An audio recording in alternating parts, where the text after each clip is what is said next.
Hey man.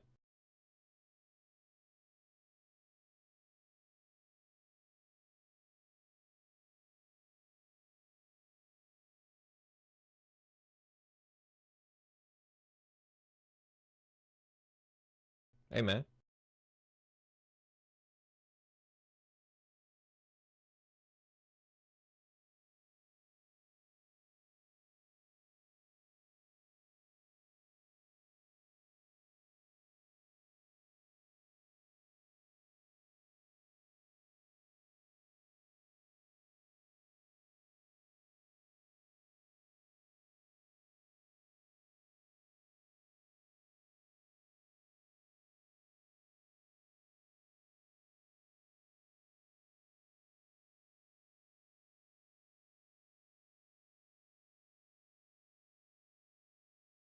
Hey man.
Amen.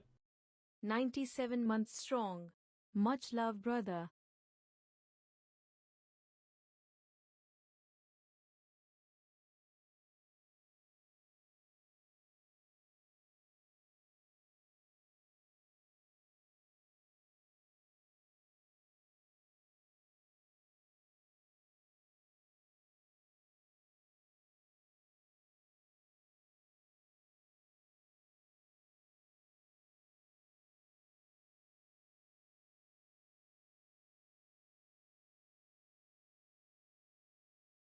All right, all right, all right. Good morning, everybody. Hello, hello. Ah, damn, that's hot. Holy shit. The oats are spicy and hot. What's up, buddies? Feels weird, man. I basically had the weekend off. I had Saturday off, basically. We just went live for a short period for content, and I had all of yesterday off, all of Sunday off. Hello, everybody. Feels like a first time in, God, I don't even know how long I've had almost 2 days off. That was nice. Very, very nice. Anyways, hopefully you guys got to spend some quality time with your mams. I did. I was lucky enough to spend some time with all of my moms, really. I have a lot of moms, a lot of mother figures in my life, so I made sure to take the time to see them all, and it was nice, man. It was very, very nice, and you know, the most important mom of all, of course, the mother to my children. We spent a quality day together, me, Steph, and the kids, and it was very, very nice, man. Very, very nice. Now, having said all of that, like I said, hopefully you guys got to spend some time with the mother figures in your life. If you didn't spend it on Mother's Day, it's a goddamn day, so it doesn't matter. Just hopefully throughout the year, you do at least remember at some points in time to tell those mother figures in your life that you love them and you appreciate them. It's important. It's probably more important to do it regularly as opposed to one fucking day a year called Mother's Day. Nevertheless, in my absence, it seems like I've missed fuck all, which I suppose is a good thing, I guess.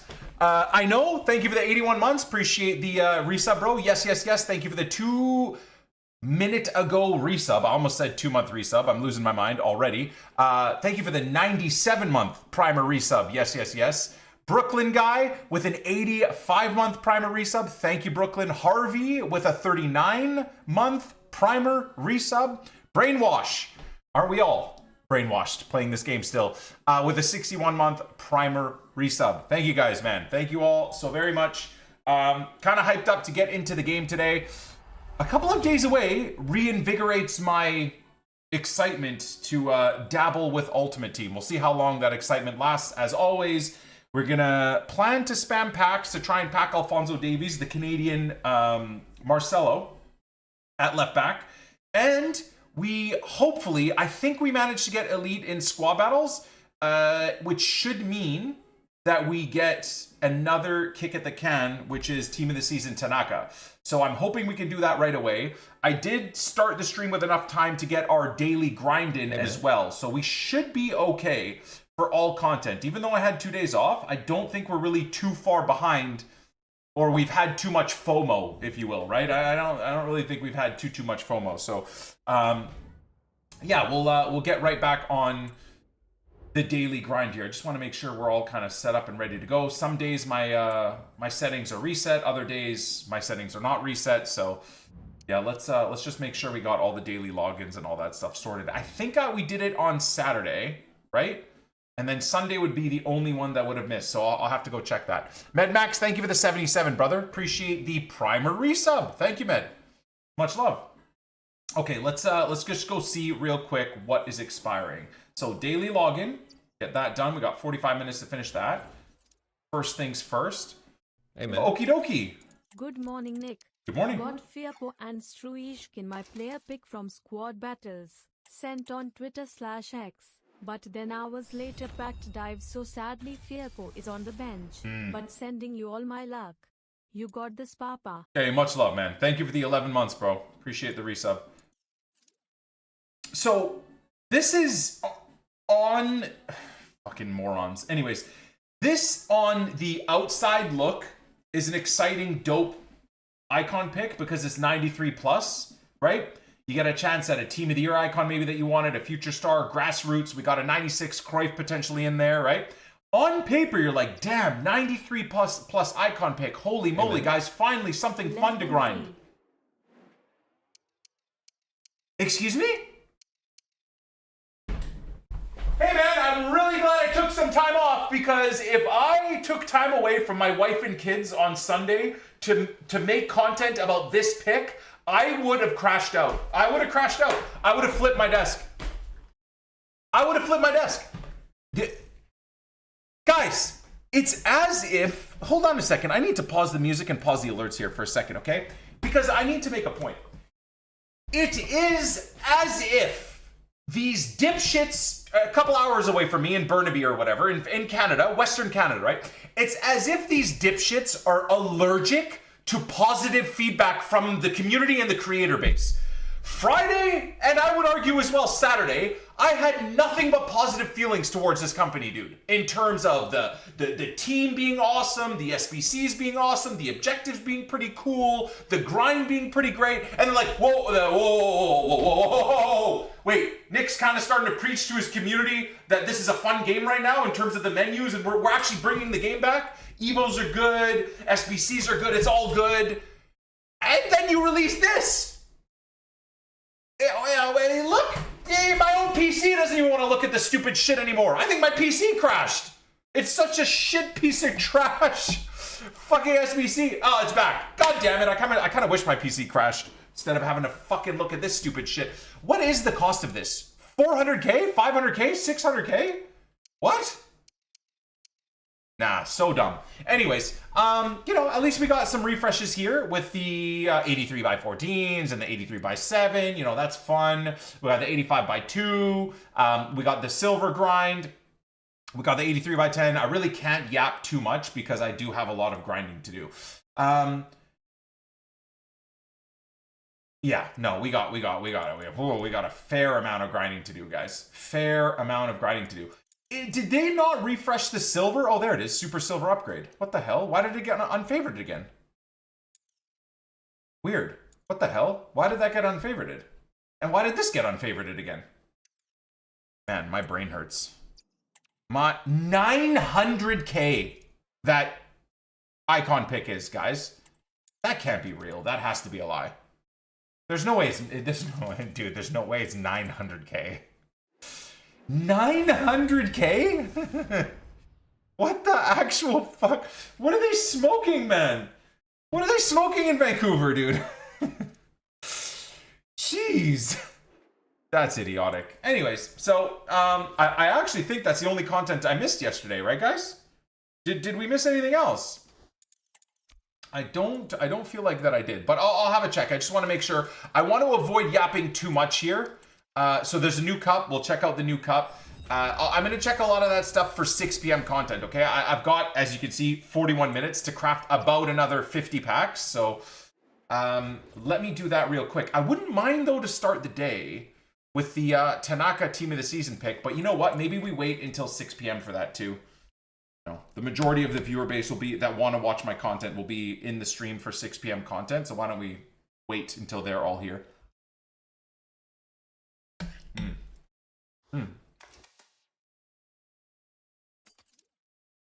I've seen people opening 6 of them at a time. Well, if you have an infinite number of Team of the Seasons in your club and you have no player SBCs you want to craft, I guess why not give yourself a chance at a Cruyff? Right? I think you might even be able to get that 96 R9 too, right? So there's always going to be a part of the community that does that. But aren't you only able to do one at a time? Isn't there only one available at a time? Hey, man. Less than 3. I thought it was 1 per account. Anyways, who's less than 3ing me? Oh, Molusco! I can't believe it's been almost 2 years since I subs. Hope all is good with you and the fam and 28 heart. Thank you, Steven Sinclair 99 for the 23 months. Thank you, Molusco, for the 26 months, man. SOS 2907, thank you for the 78-month Prime and resub, dude. And Mole BR, with a 94-month resub. Some of these numbers are absolutely nuts. Oh God, Jacob? Oh no. Oh, Jacob got VIP for the day. I should restart the stream. Flip it to someone else. Jacob King Troll himself. Alright, so I got one more silver, but one more of these to do. So what I think I'm going to do is I'm going to do this, and then I'm going to do here, and then I'm going to do this, then I'm going to do this, then I'm going to do this.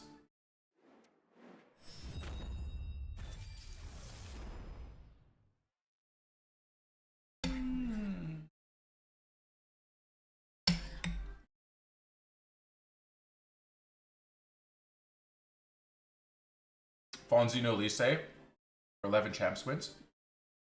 GG. Okay, so do we want to bop the silvers now? Yes.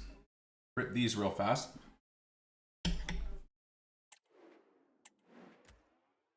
Oh, right. Okay, those are from yesterday's daily. So why don't we do these? I can't imagine we'll get something here. Wait, what? Oh, nice. All right. One game owned. One game owed. Sorry.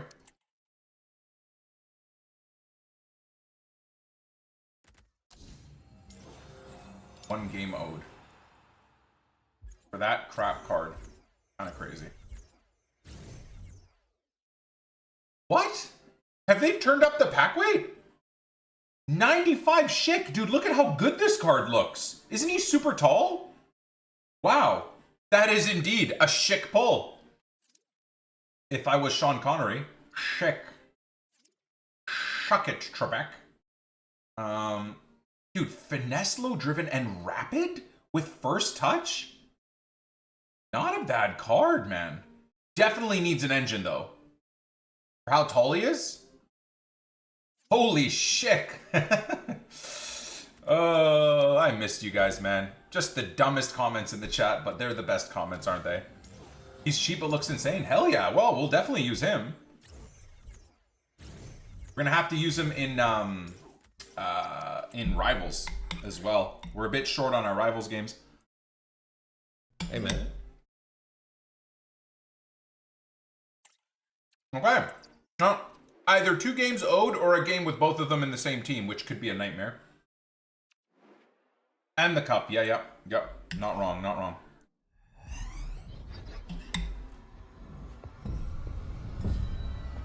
Rogue Runner, thank you for 67 months with Twitch Prime, man. Thank you so much.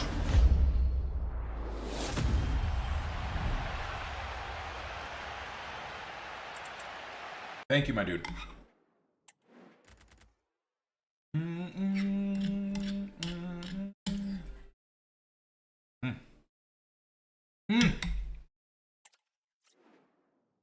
The oats are hitting me right in my nuts, guys.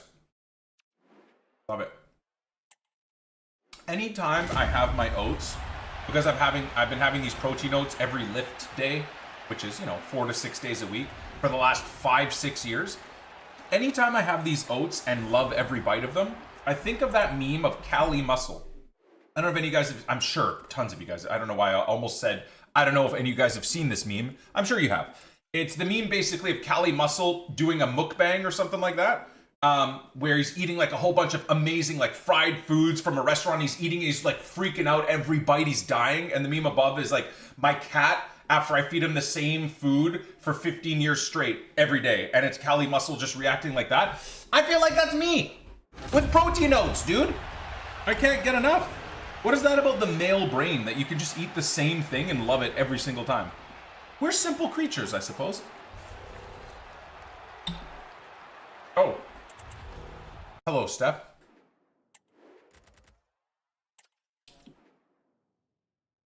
You love oats. It makes you, yeah. Definitely keeps you regular, for sure. For sure.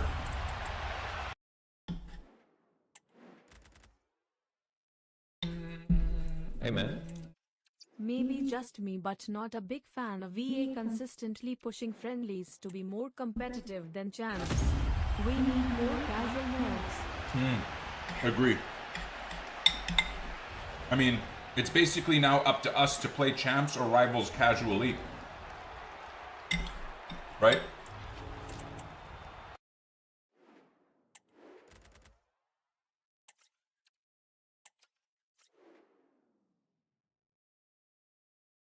Or it's the same thing like every Friday or Saturday where I allow myself to have some M&Ms.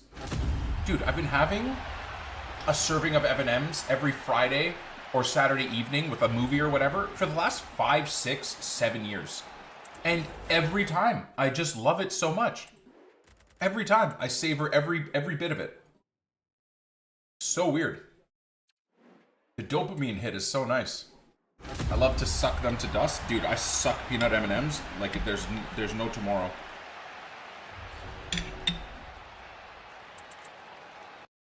I polish off that peanut till it basically looks like it's just never ever seen M&M chocolate surrounding before.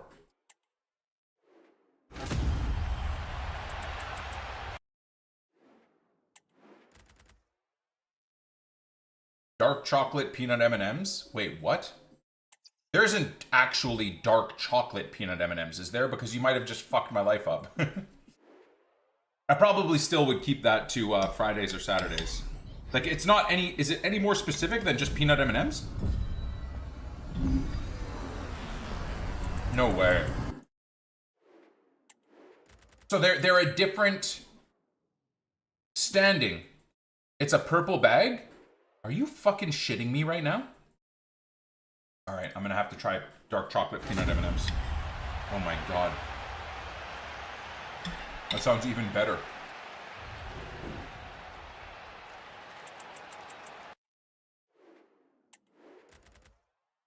Oh, by the way, I was yesterday years old when I found out what gooning actually means. And I'm not kidding. I can't remember what stupid cartoon YouTube channel uploads videos. I made the mistake of watching their, like, what is it? Fucking, they uploaded it on Mother's Day, by the way. What is this? It was uploaded on Mother's Day, of all things. It was like a comedic sketch about gooning. Dude, it's the most horrifying thing ever, by the way. I did not know that. Now, there's a few things here as a dad of kids, of course, and that are becoming teenagers or are teenagers. I've heard that word used multiple goddamn times through the course of this last year or so, and I didn't fucking know what it meant, bruv. Now I'm rethinking everything.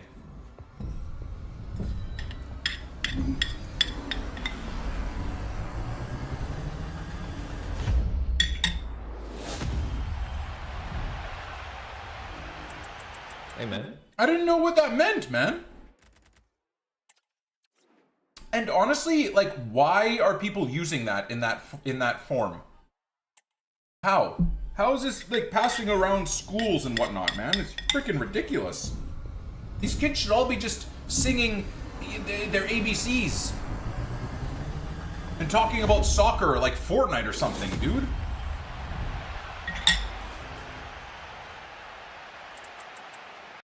Dude, I thought it was like... What? Okay. What would be a description of what I thought it was? I thought it was... Like being a DJ and like running around like a Chad in Tarkov, like running around attacking things or whatever. I thought it was like being a goon. You know goons like fighters and whatever, and like a boss has goons, you know? Like boss has goons? Or, exactly, in hockey, there's goons. And now, that's fucking disgusting. Because that's not what it means, but these idiot kids nowadays think that that's what that means. Everything is ruined. Everything is ruined. Stupid kids.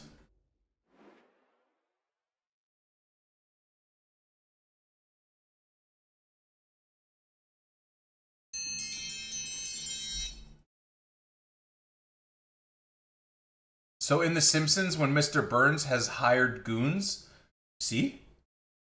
I mean, Mr. Burns probably would go either way, to be fair, of course. But that's fine, you know. That's okay. I mean, that's not even the conversation piece, really.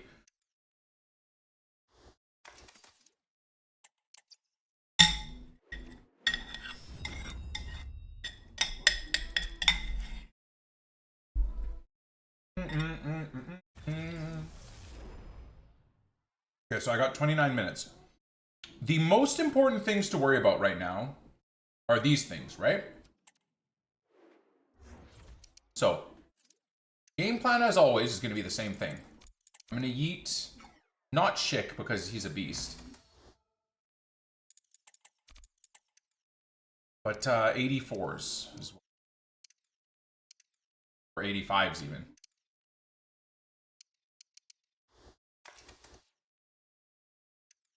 It's looking like we're going to be doing 85s.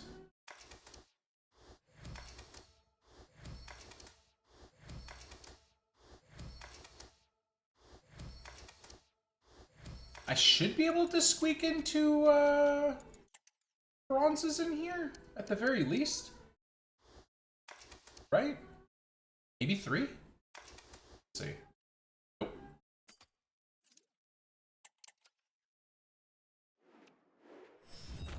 I put Tech Plus on Olivia Smith. Really? Interesting. Hey, man. Oh yeah, I wanted to use Taliska more today, didn't I? Hell yeah. Excuse me.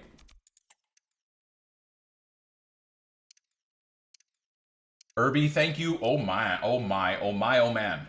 He is 1 month away from triple digits. Thank you, Irby.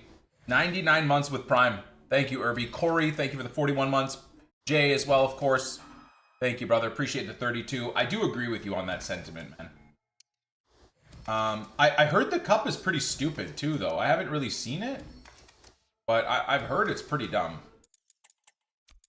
And I suppose with EA's track record, that should not be surprising to anybody.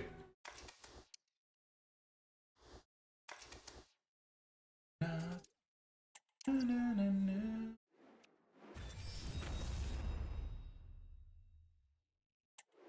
think we'll be fine. I think we'll be fine. I might run out of 85s. I don't think I want to put 86s in here. I feel like that might be a bit stupid. A little bit stupid. Maybe. But I think 85s are fine. Problem is I also have so many 86s and I have nowhere to put any of them. If I do 86s, I could probably put 4 or maybe 5 bronzes in the team, which is okay as well.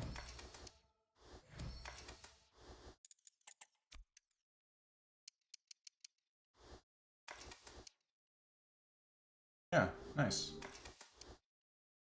Nice.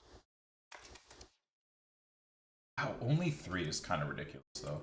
With a 93 card and 85s, that's silly. So is that not rumors, chat, by the way? Has this been a long-time knowledge thing of Xabi Alonso being the Real Madrid manager? I saw a few Sky Sports posts today about it. Is it still rumors? Or is it a done... Is it a done thing?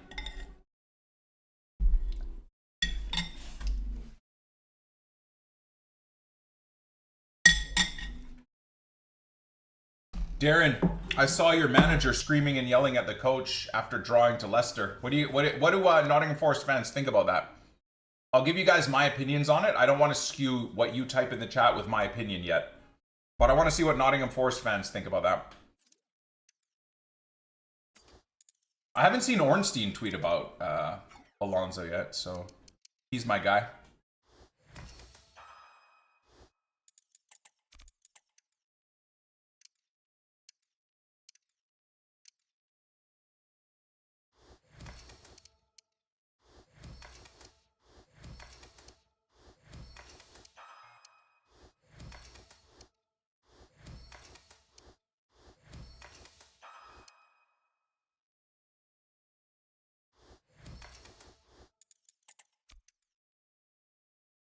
Damn, I'm already down to 62s.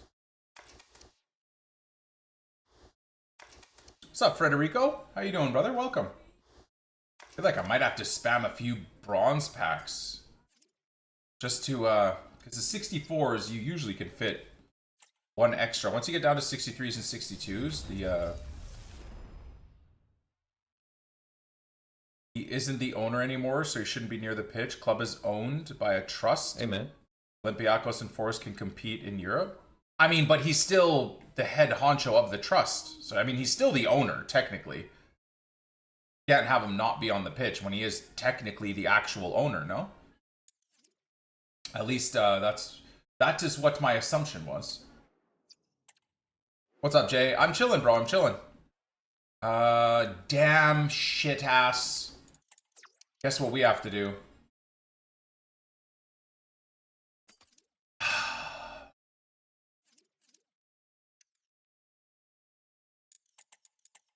No way, man. No way. I have to do this. No.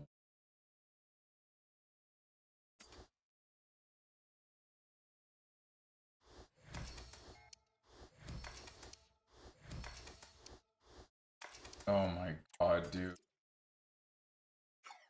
I think we might just use 86s, chat. I think we might just use 86s. What do I need? 4 informs, right? To get this done? I think we might just, yeah, I think we might just use 86s. I don't even give a damn. I really don't give a damn.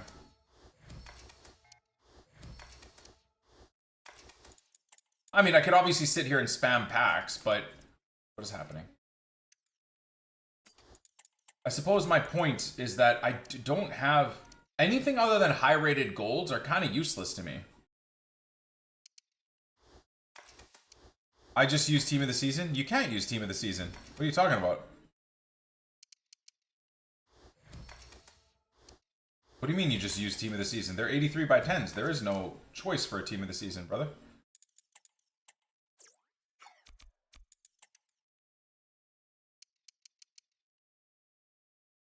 To bring up the rating? Oh my. You use Team of the Seasons in an 83 inform pack? Dude, look at that. What the fuck is that barely an 83, man? That's one.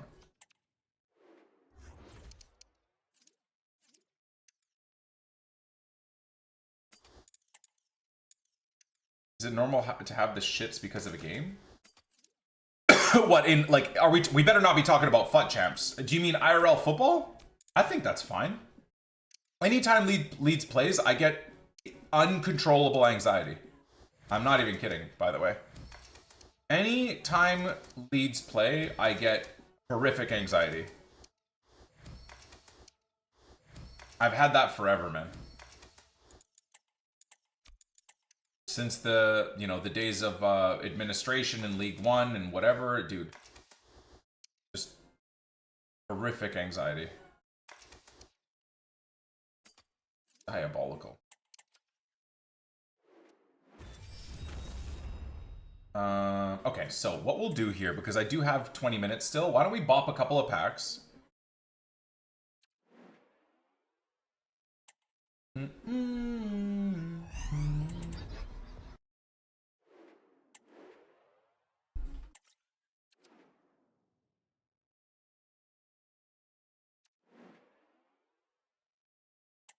So, to go back to the Nottingham Forest question, I've seen a few people saying, like, we was all disappointed and angry. If it was kept behind closed doors, there would have not been a problem with the owner running on the pitch and getting mad. I don't mind it at all. I would rather an ownership group have passion and purpose. And I mean, the guy spent hundreds of millions, right? And sure, the impossibility of Nottingham Forest being anywhere near the Champions League is crazy. But it's fair for him to expect Nottingham not to bottle their last 5-6 games, especially against not the greatest opposition, already relegated fodder, right? I don't dislike that. I genuinely actually like the passion and the whatever. And I think Nuno is a big boy. Like, I don't think he really cares. It's not like he's upset about it. So But my God, man, not to fat shame, but that dude's gotta sort some shit out, man. Like, you gotta, I don't understand how you can get so rich and not be concerned about your health to any capacity whatsoever. I mean, he is Greek. Dude, all the Greeks I know are fit, and I'm not even talking about Armalika. Most of the Greek dudes I know are legit very, very, very fit. Alright, so we can pop this silver pack. Too much gyros? I don't know.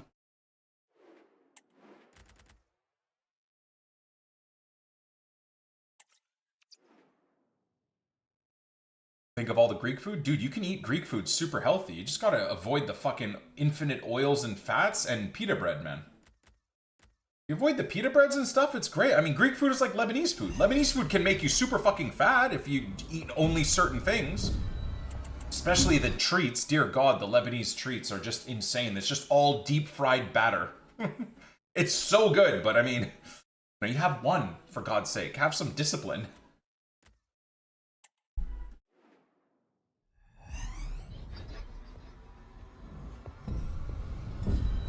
We got Europe confirmed. Yeah, I mean, I think the more him being disappointed at the insane impossibility of you guys being so close to Champions League football.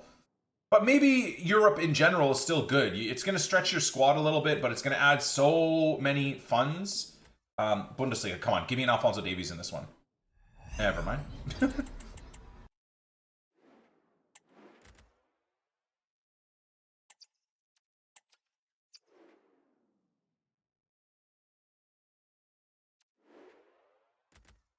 Yeah, I think to any capacity, Europe is good, especially for Nottingham Forest and Villa, right? Especially if they build on it and push further. But what I'm going to say is, I don't think we get another season like this, man. I don't think we get another season like this where the actual top 6 or top 8 clubs play this fucking horribly. I just don't see it, man. So I think maybe what Nottingham Forest owner was so mad about is maybe he even realizes, like, this was probably the 1 year in the next 5 or 10 that Nottingham Forest or Villa can with confidence push themselves into a Champions League place. I don't think that happens again for a very long time. I really don't. I really don't see it happening. You know, Man United will be able to dodge all financial responsibility and will probably spend another 300 million, right? Spurs or Man United are going to be back in Champions League football anyways. They'll probably spend, 200-300 million. I mean, Man United and Spurs, I hope I'm proven wrong, but anyways, Man United and Spurs are not going to be in goddamn the relegation places next year. Chelsea, I would assume, aren't going to slip up as much as they did. Man City is going to be stronger. Arsenal's going to be stronger, right? Like, Liverpool are going to keep tickety-booing along. Newcastle's going to be stronger. Oh, wow. Well, we did get a TOTS.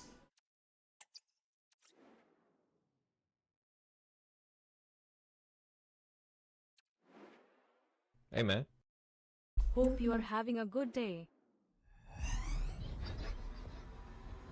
This is toxic of me to say, but I am so upset at how shit the promoted teams were this year. We could have had an all-timer relegation scrap. Do you see how fucking awful Man United and to large part Spurs are?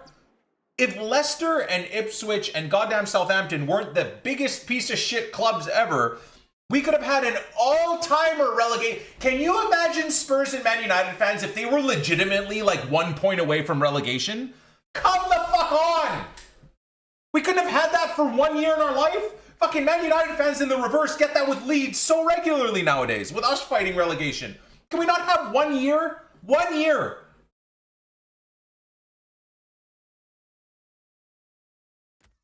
Ugh.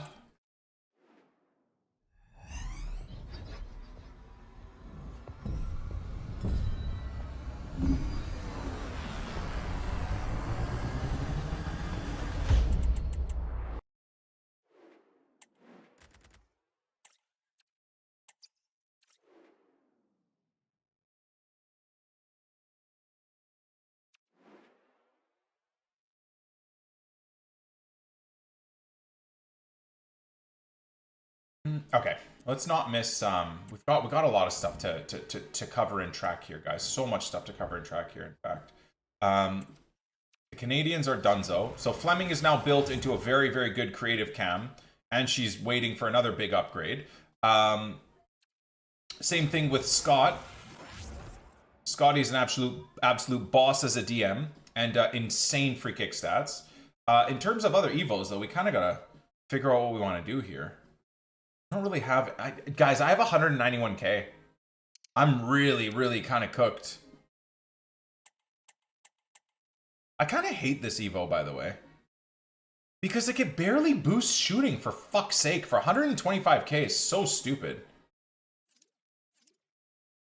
Now, having said that, Willie Nanto's an absolute god card still, which is nice. Like, this is a very, very good upgrade for Willie Nanto. He gets tiki-taka as well. He's got, you know, low-driven, soft, with finesse. Solid, solid card. Gets inside forward ++ at right wing, which is huge. But 125k means I'll have like 70k. I'm not grinding this game anymore, guys, so we're not really generating good coins. Amen. Got 5 days on this one. Again, I don't know if I want to just waste it on a Byram. I don't really care about Byram. So that saves me 75k. 60k on this one, though. Similarly, man, I got no one. Like, sure, if I had infinite coins, I probably would have just thrown it on Hullet for the hell of it. But I don't have infinite coins. So this one I think I'm skipping as well.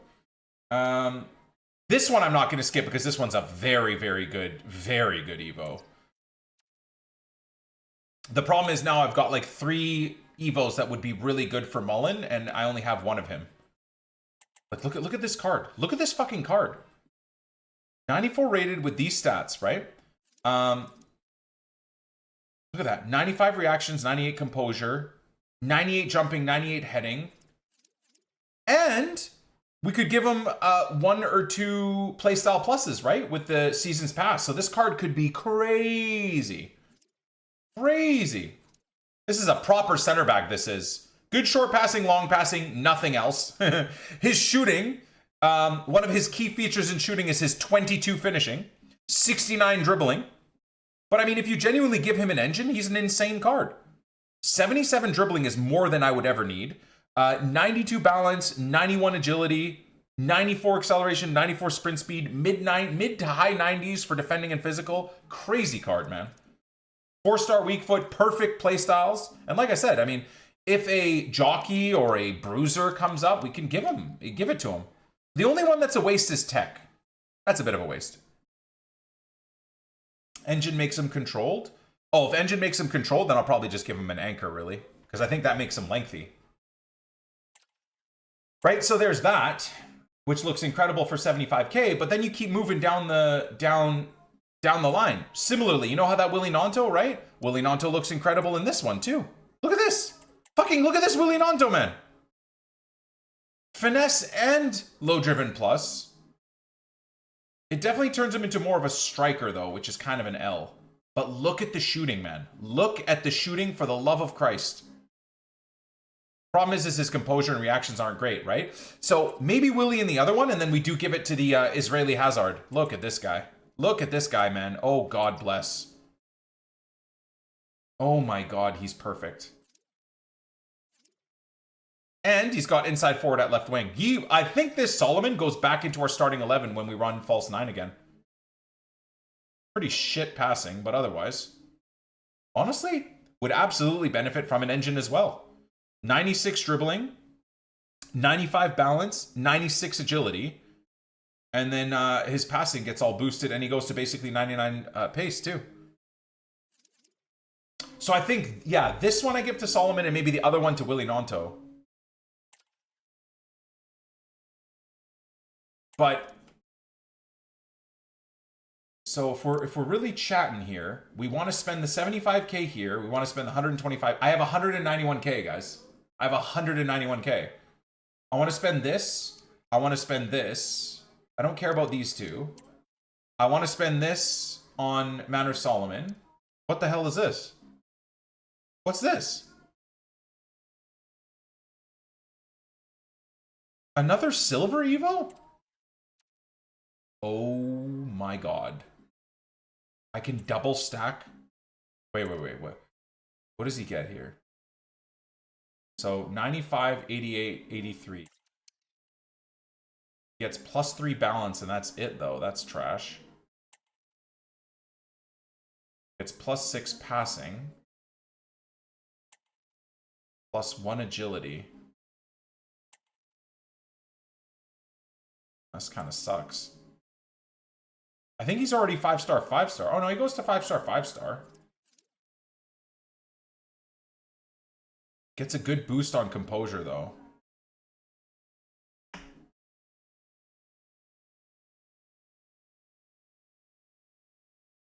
Should have had silver Evos day one. Well, they're not going to give silver Evos and make them 95 rated, guys, right? Like, you gotta understand, this Pyro is not a 74 rated silver Evo. He's a 74 rated, but 91 actual rated card, right?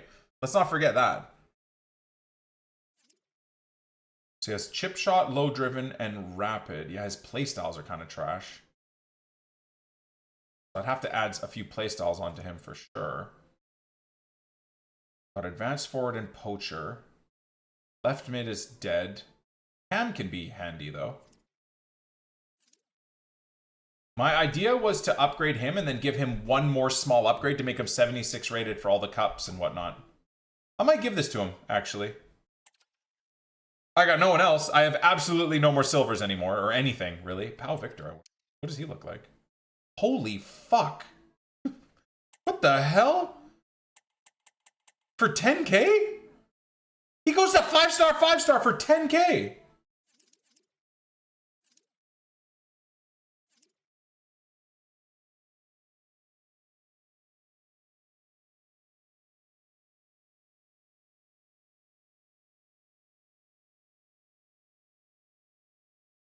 I just think, like, if you're a Barca fan or a Spain fan, you don't even care about this card. Anyways, by the way, I gotta go spam packs. What am I fucking doing, man? We're gonna see, too much yapping.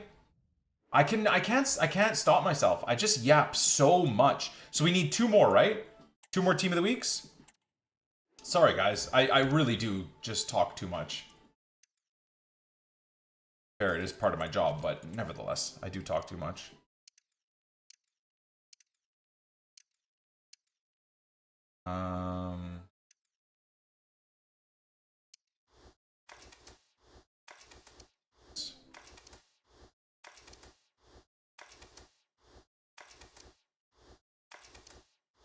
Gap your nuts. Yep.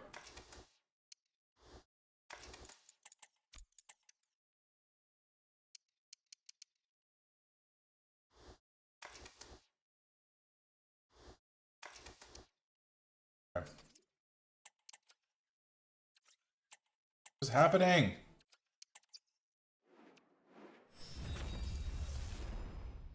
Milinkovic for the Team of the Season Evo. Guys, I got 6 minutes. Wow. Oh my god, man. I have so many things to craft.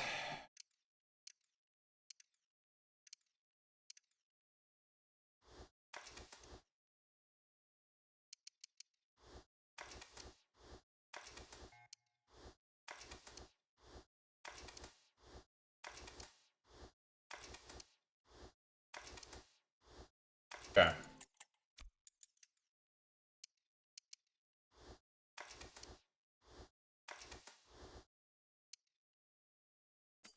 I hate they got rid of gold packs every day. I hate they got rid of the gold packs every day. I don't even know what that means. What do you mean they got rid of the gold packs every day? What gold packs? I'm just gonna skip these, man. I don't have time. Unless it's a 90 Messi or an Mbappe or something, and no one really cares. The 11 gold upgrades. Really? I don't miss those. I do miss the daily silvers. The daily gold upgrades requiring 6 silver. Hell yeah. Requiring 6 silvers. Oh, that's a problem, actually. You know what? I'll probably use Firpo. I have another 2 Firpos in the club. Let me do one more of these. Merch, what's up? Hey, man. Hi. Thank you for the 9 months, man. Hi, hello to you. Okay. Vamos, Hey, Carajo. Now we have all of 5 minutes to get these SBCs done. Guys, you got to stop distracting me, okay? With these resubs and the generosity that you all are showing towards me. Stop. I've got goddamn 4 of these to do.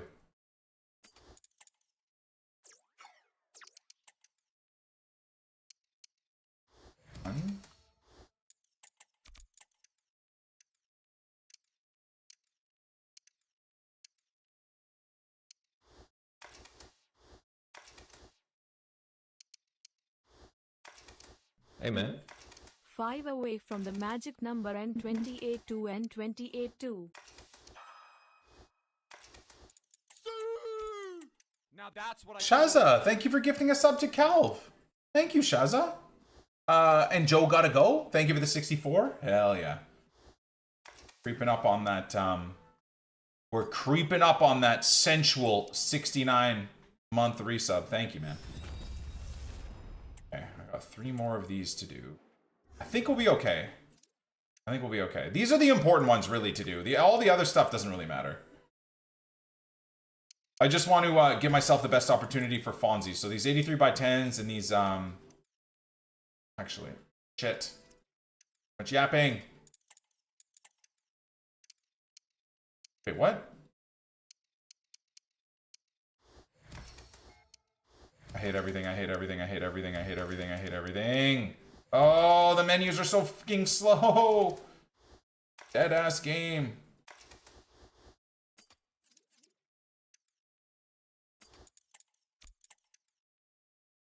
Yeah, nobody talk to me. Leave me alone. Nobody resub or do anything for the next few minutes, okay? Gotta try and get this done. Too much yapping. Too much yapping. Okay, so there we go. How many more? 2? 3 more? 2 more. 2 more. 3 minutes! Shit! Oh no! I don't think I'm actually gonna get it done. Oh! Okay, so we will get rid of Junior. That's... I don't want to get rid of Junior! Fuck! I'll regret it. I know I will. At some point, they're going to be jerk-offs and give us like a really, really, really... Oh, God. A really, really good SBC. Or Evo, sorry. For an 85 or something, and I'll get rid of my 91 Junior and put the 85 in there. I know, I know. Oh, my God. It's so laggy, guys. Oh, I hate it. I hate it. I hate it. So that's 83. Can I get one more in there? Fart in your eyes? What? Okay, chat. Wait, no, I'm not saying... Okay, 2 minutes. We're chill. We're good. This is the last one. Because what I'm going to do is I'll get rid of this one. Yeah.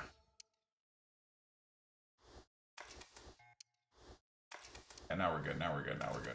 Now we're good. Need to get 284s or 85s or 86s.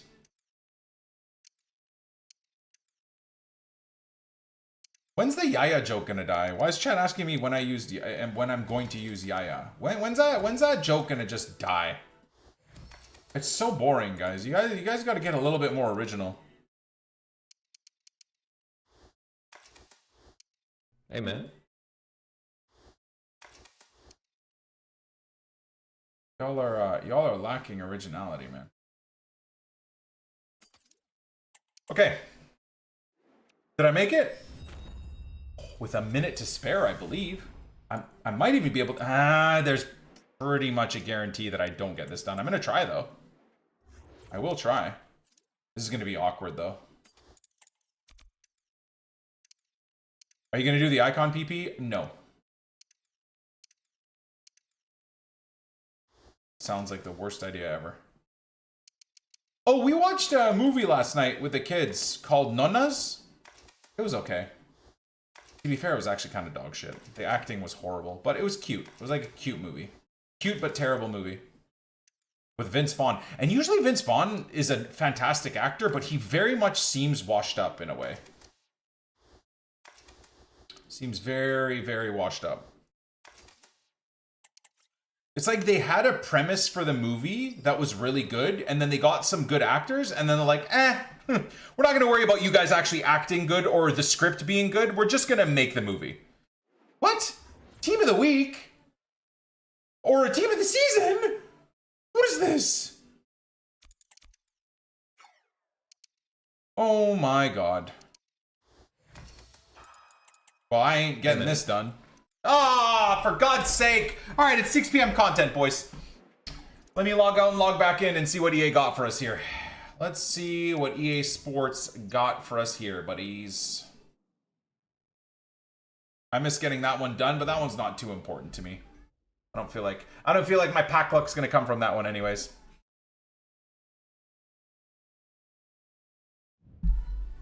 Okay. Let's see if we get an Evo. Yesterday, Mother's Day was terrible content from EA, right? We can all agree on that. Hopefully they go back to their good ways. 3 days, 4 days, 8 days, 13 days. 50K? Okay. Unleash an unexpected attacking threat from your versatile center mid. Now equipped with enhanced shooting, passing, and dribbling. Ooh, okay. Oh my god, that Fertesi looks nice. Shooting to 91, balance to 90, dribbling to 88. Pace to 90, physical to 88. Agility to 90, very nice. Reactions to 90, composure to 92. DLP and playmaker too. Wow, I don't think I have anybody that would... What? Hold on, I have a lot of very good options here, but Alphonso Davies... What the the hell type of a left back is this? 5-star, 5-star. It's because he has a center mid role though, but anyways. We can make ourselves a box-to-box midfield Alphonso Davies, man. Look at all of those passing stats. And pretty great dribbling stats as well. No shooting stats, which is kind of ass. No defensive stats either, kind of ass. Huh. Damn, that's a fun-ass card. 5-star, 5-star. He would absolutely be, I think, only usable in the midfield, unless I gave him an anchor or something. But he's got no left... Yeah, no, it would only be midfield. Box-to-box, or... DLP, playmaker plus plus, something along those lines. 99 attack positioning too. Give him an engine to just completely juice all of the rest of his attacking minded passing dribbling stats. Woo!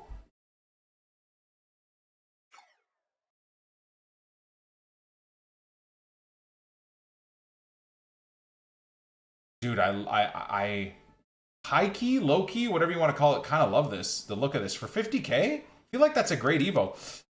Then have a look at Millie Savage too. Unfortunately, gets absolutely no shooting boost because his shooting stats are crazy as it is. But he gets a... He might be Club 90 by the end of it, actually. Woo! Close. He looks real good as well. Oh my.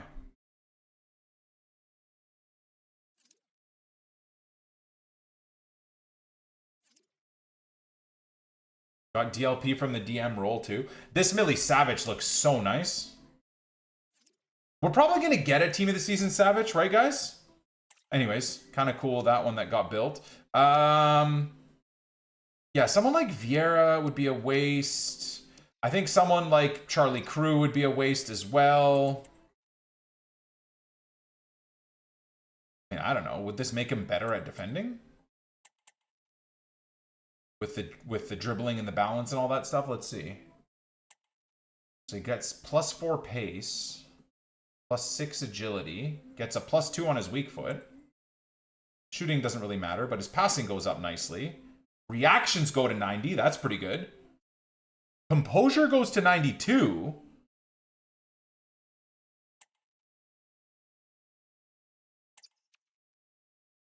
So 4-star, 5-star. Box to box maybe would be kind of good. It's funny, I don't know if I have a single player that looks amazing. Like, he's got some pretty sweet stats, but the problem is his defending at this point in the game isn't good enough to really be a starter DM. And I mean, I'm not going to really use him anywhere else. So not great. Not great. I think Alphonso Davies for a bit of fun would probably be the one to do. You know, a box-to-box Fonzie could be great. I mean, I'm sure Vieira would get a nice... Yeah, would get some nice boosts, but honestly, if I could have done him for free. Again, Guti probably going to look like an absolute boss. Kind of mad I haven't really built this Guti card properly. I think I'm going to do Alphonso Davies, guys. I think I'm going to do Alphonso. I think Sinclair would be a waste. Actually, no. Really wouldn't be a waste. Especially as a playmaker plus plus. 5-star, 5-star. No, 4-star, 5-star. I have time. I got 13 days. If I don't pack a team of the season Alfonso, I might put Alfonso. If I pack team of the season Alfonso, I might give it to Sinclair or Millie Savage. I think those two look real good. Yeah. Well, that's a good one. I would say they're back to releasing good Evos. They didn't release anything else, did they? No. And I think for this one, we said we were going to do Tyjon, right? Look at this Tyjon card. What the fuck? He looks crazy. Wingback plus plus is just the perfect card.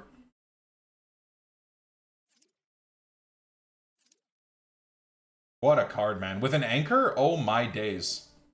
99 shot power as well. I would say maybe his playstyles are a little bit weird, but not too bad. It's more so the Relentless is kind of useless. If only I could replace the Relentless with like an Anticipate or even a Whipped Pass Plus or something. Otherwise. But I believe he started with a Relentless, right? Yeah. So this card was kind of ruined from the beginning. Oh, Rafi.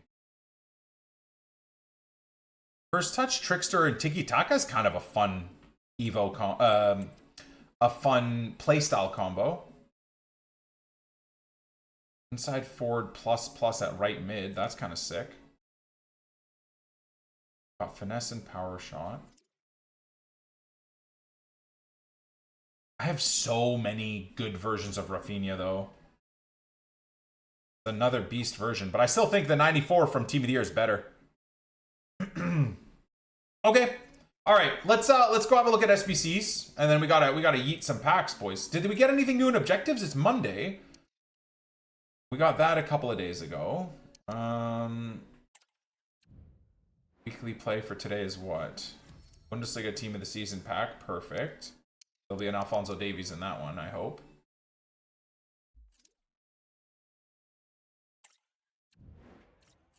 I think we're one short on the daily play, but that's okay. Not too worried about that. Don't really make up for that today, hopefully. Thank you again, Fahad. Appreciate you so much, man. Thank you for the 40 months. Much love, brother. Nice to have you back.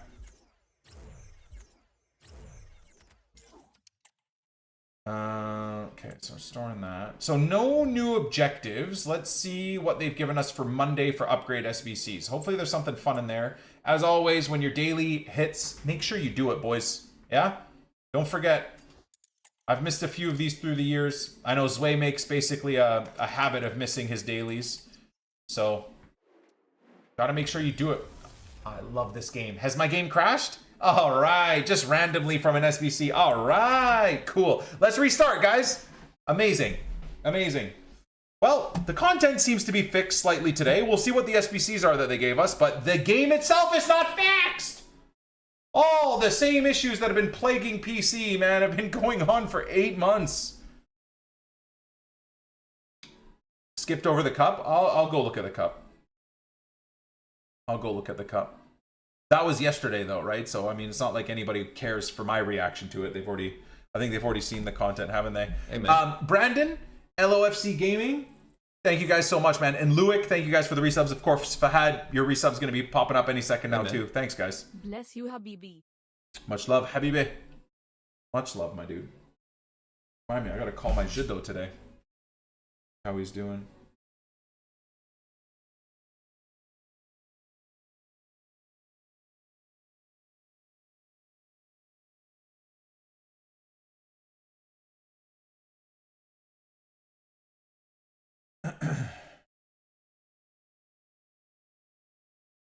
Yeah, I'll hit him up. I'll hit him up tonight. EA Sports. It's in the game.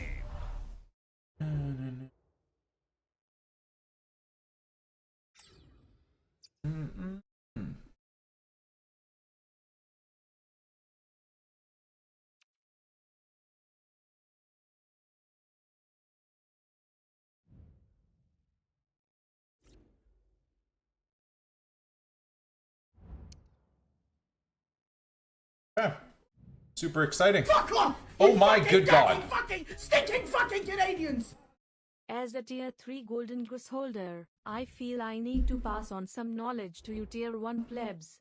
It only takes one wipe to know it will take another 27, but it takes 2 wipes to know 2 was too many. Keep it up, NICK28 Gritty Goose sent 28. You carry the 2 and then divide by 12 and then add the 27 and then remove the factor of 4. That's true. That's a true statement. He's not wrong. Thank you, dude. Appreciate the $25 a month, 98-month resub. God bless. Is it live? Is that the one? There we go. 87 by 5.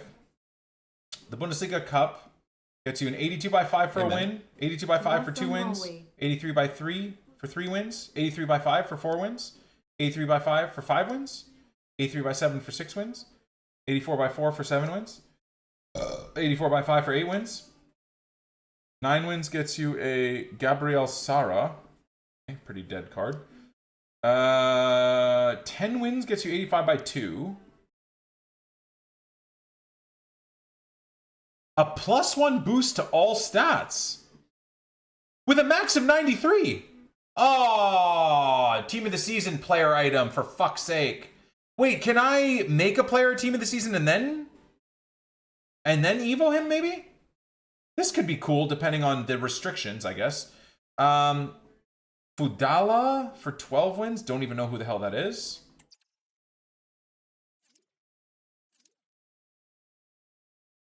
Okay. 86 by 3. Holy shit, there's a lot of wins required here. 86 by 3 for 13. 14 is an 86 by 3. 16 is an 87 by 3. 17 is an 86 by 7. Oh, damn. What the hell? 18 wins. A 95 Xavi Simmons. They put him in a cup. That's kind of sick.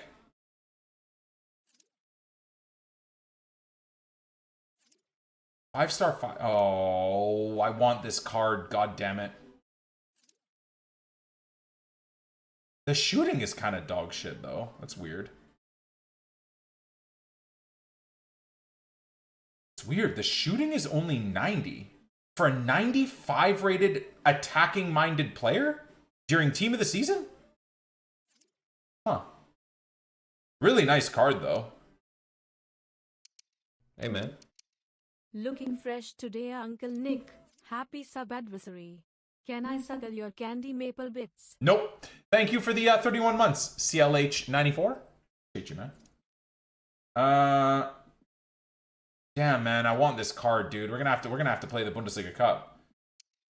18 wins. So is it just golden goal? Like unlimited wins or what? 5. We're gonna have to put a grind in to get 18 wins, man. If I'm playing golden goal, it's gonna take me like 50 games. It's max chem mode? Ugh. 25 games a day? Is it 25 games a day? No golden goal, it's max chem. And 25 games only. No, you guys are dumb. Dude, it's team of the season, man. There's no way. There's no way they would do that. You guys misunderstood, for sure. It's probably refreshed per day. Nah, chat being stupid, yeah? Where is it? 87 rated, bronze 0.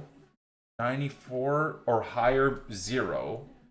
92 or higher, 5. Wait, you need 7 team of the seasons? Hopefully Evos count. Wait, you need 7 team of the seasons? But the max rating is 87, but you can only use 5 92s or overall. What?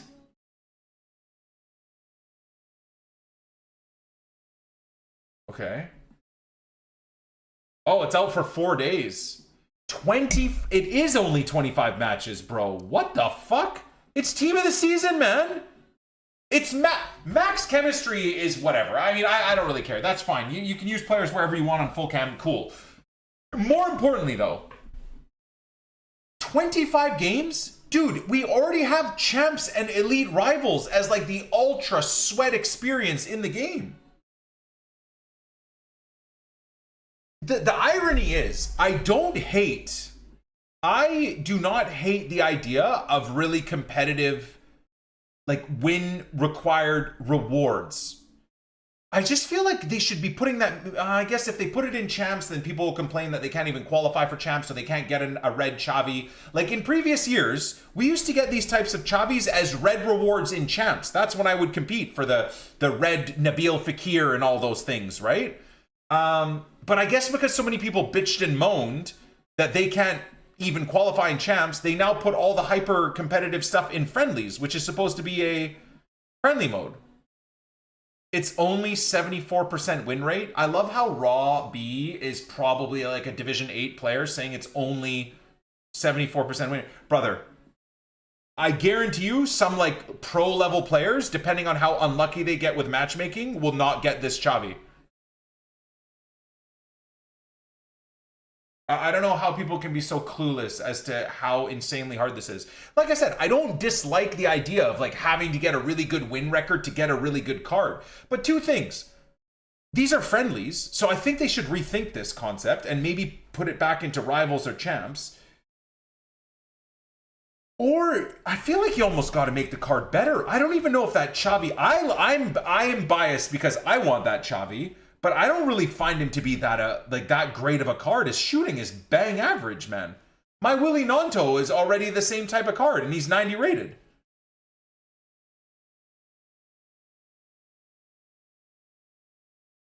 Oh, bro, I'd be lucky to get 10 to 15 wins. I don't even think I'll be able to get that, what is it called? I was thinking what would be cool would be to unlock the... Let me have a look. It is... Where is it? Depending on the limitations, I mean, for God's sake, I hope I get 11 wins. This one, yeah. A +1 boost to all stats, but it has to be a 93 max overall.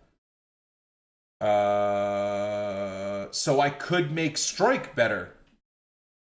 Ooh, exciting. I could make my purple Strike better, couldn't I? A +1 on all stats. So I could make Strike a 94, right? Yeah, I think I need to do this, guys. I think I need to do this. Or fuck, I might not even get 11 wins now. Can I make my Strike a 94?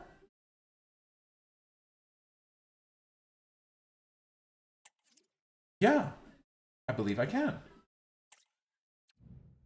I believe I can. So that's all around a win, for sure. Okay, we got to do that one then, guys. As much as I don't want to, we got to do it. We got to do it. I'm not worried about Xavi Simons. I would really like to get him, but I'm not good enough, guys. I'm not good enough. There's 0 chance. I'm a rank 3 player and got 18 and 7. Okay. He's GG.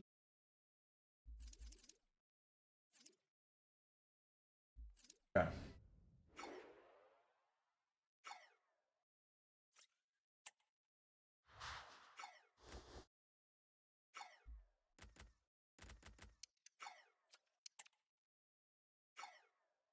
You guys ready for the are you guys ready for the squad battle rewards? Imagine I didn't get the rewards. I'm pretty sure we got it. Yeah, there we go. GG's. Oh, we even held it. Wow, not a lot of people played the game or what this week? I held Elite 1. I thought for sure I was worried we'd maybe drop to Elite 3. Nice. Okay, hell yeah. Okay. This is the final chance at Tanaka, boys. The final one. Please, God. Habibi. Habibi, if the pack gods are out there and they don't completely hate me, please, God, let this be where we get a Tanaka. Elite 1 SB rewards equals final chance at team of the season.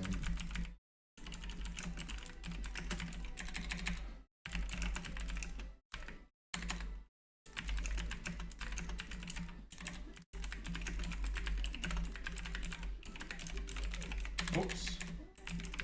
Oh my God, I can't type.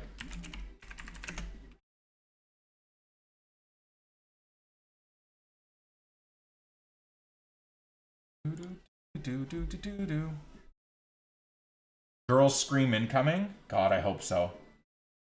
God, I hope so. This is, realistically, guys, this is our last chance at Tanaka, right? There's no way from Rivals rewards, because it's any team of the season. There's no way an impossible to pack 96 Tanaka comes out of those packs. This is realistically the last chance. I mean, we went 7 days, anywhere from 3 to 6 hours a day, exclusively grinding packs and menus during the Prem and Leeds team of the season players in packs. I didn't pack a single Leeds team of the season. Not a 15k Pascal Stroik, not a 30k Dan James, not even a 100k 95 Junior Firpo, and obviously not a 96 Tanaka. So I don't think I have another chance other than packing him right here, right now. So fingers crossed. The 20,000 coins is, I need that more than anything. We got a Premier League or WSL Team of the Season player pack, which is disappointing. I kind of, oh, my game crashed again. No way it crashed. On this screen? Are you joking? Oh no, we're back. All right, boys. Come on. Purple, strike!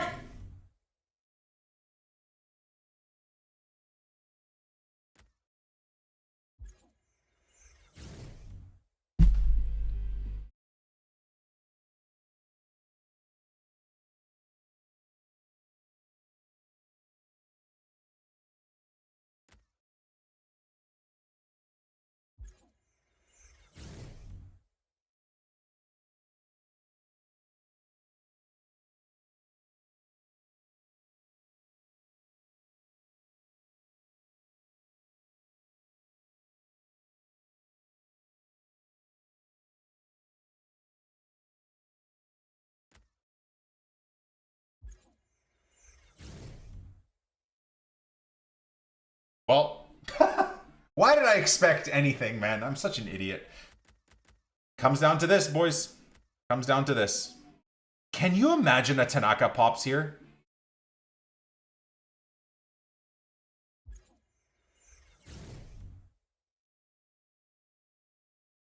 I'm so sorry. I yelled, I raised my voice. Ovi, the timing, brother. The timing, my dude. My last chance to try and pack a team of the season Tanaka. And I didn't again. How have I not packed a Leeds team of the season player, man? This is so crazy. Thank you for the raid. Can we shout out? I think, hold on. I have to shout out Ovi. Hold on. I don't have mods. Shout out OVFC.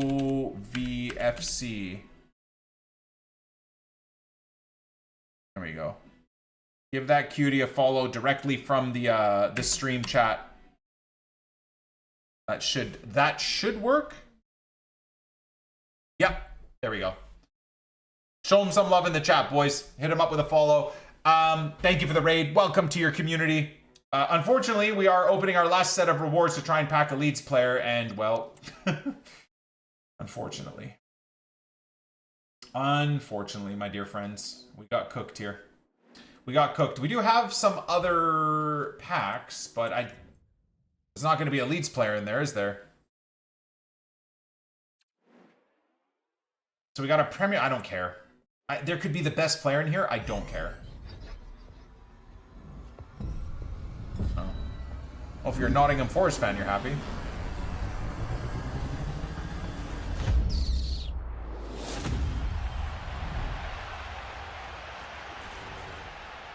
How if... Yeah, anyways.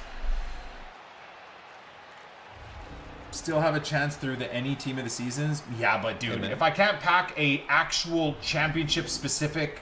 Like, if I can't pack a Leeds player from a championship specific pack, there's no chance I'm going to pack a Leeds player from like a random team of the season pack. It just ain't going to happen. It just ain't going to happen. Yeah, the last hope maybe is if Tanaka gets into the ultimate team of the season. Exactly. That's the last hope I have, boys. That's all we got.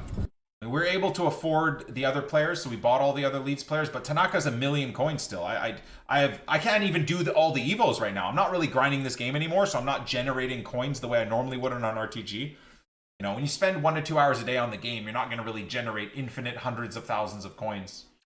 But that's kind of been my interaction this year on the game since Team of the Year. Is I put in a little bit of time, but not a lot. You know, 1 to 3 hours a day since Team of the Year is all we've really been doing. It keeps the game going, it keeps the grind going, but the one thing that falls off is the coin generation. Unless I get really, really lucky. Yuppie, thank you for the 72 months with Prime. I appreciate you, dude. Again, Active Rage, 105 months on the resub. Thank you. Thanks, guys. At least you guys are showing some support and some love, because EA absolutely are not. How much he sells, but we sell. I'm assuming these don't go for anything. These all sell. The Anchor is pretty much 5K, which is crazy.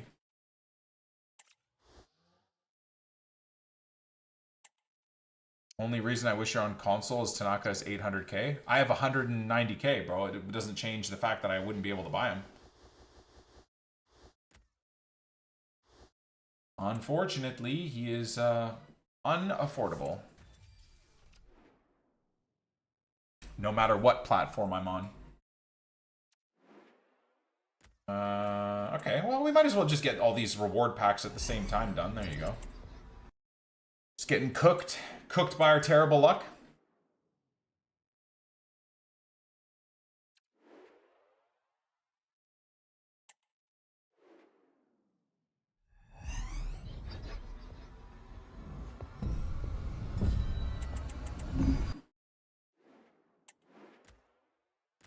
We got Amaranth, aka Chani. Missed SBCs if you didn't realize. Yeah, I have to look at the upgrades. I kind of wanted to get the rewards open first. We'll look at the upgrades in a second here.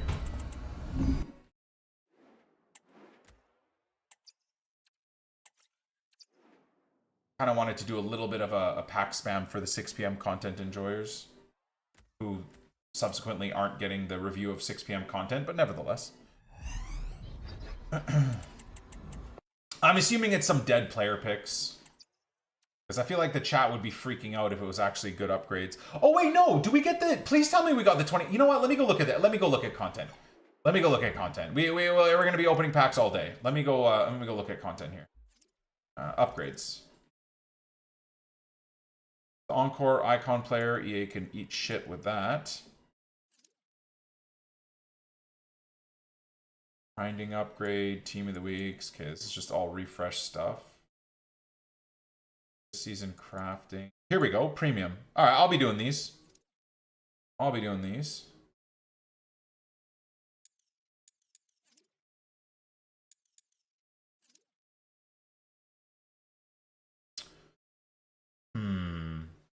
So again, am I putting my rares in? I'm putting my rares into the 25K Bundesliga pack. And then do I put most of my non-rares plus a couple of rares back into the 77x5 again? I've been doing a lot of the 77x2 Bundesliga packs, and they haven't done anything, man.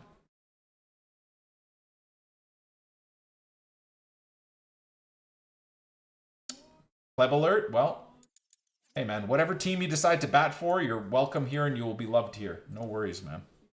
If a clean-shaven streamer makes your pee-pee tingle, then that's fine. At least you know your truth now, right?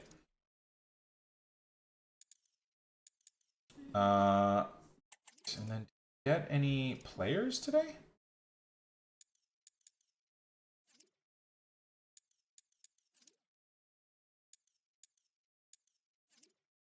These are all old AF. Sato. Rick Van Drongelen. Who the fuck is that guy? 90 rated is just so ass. But again, it's because you can then put him into pay money to put him into an Evo. This is, I called this months ago, but they're just continuously doing this. Releasing Evos or SBCs, or sorry, SBCs and objective players that are a low rating so that you're likely to then spend more money and put them into, with FC points or your coins, put them into some sort of Evo. When was Kim Min-jae released? I feel like that was maybe yesterday. Well, Zway's got to be happy about that one. Kim Min-bae with an anchor looks pretty good. His dribbling's dog shit too, but has good playstyles. That's a nice card, man. I'm assuming he's expensive or what? What in the fuck? Wait, they release a 900k icon SBC, but then they release this Kim Min-jae or Kim Min-bae or whatever his name is. That's nice and cheap too.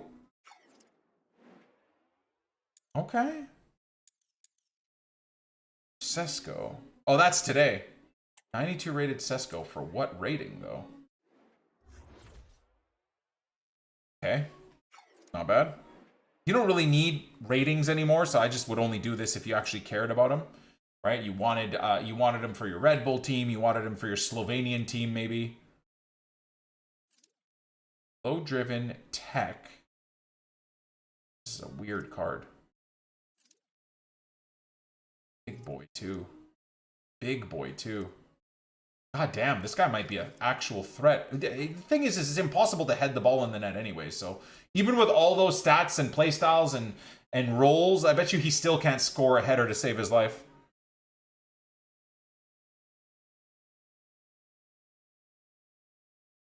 Okay. All right, now we can kind of refocus back on pack spamming, can't we? Let's do it.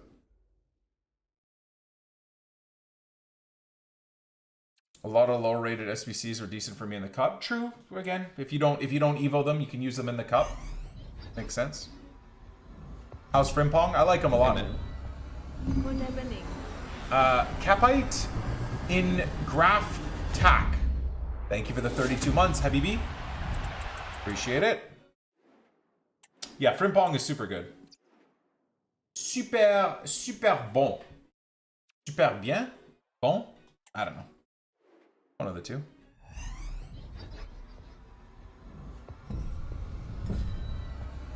Man, I'm so sick today, chat. My wife and kids have spent the last 3-4 days being so sick.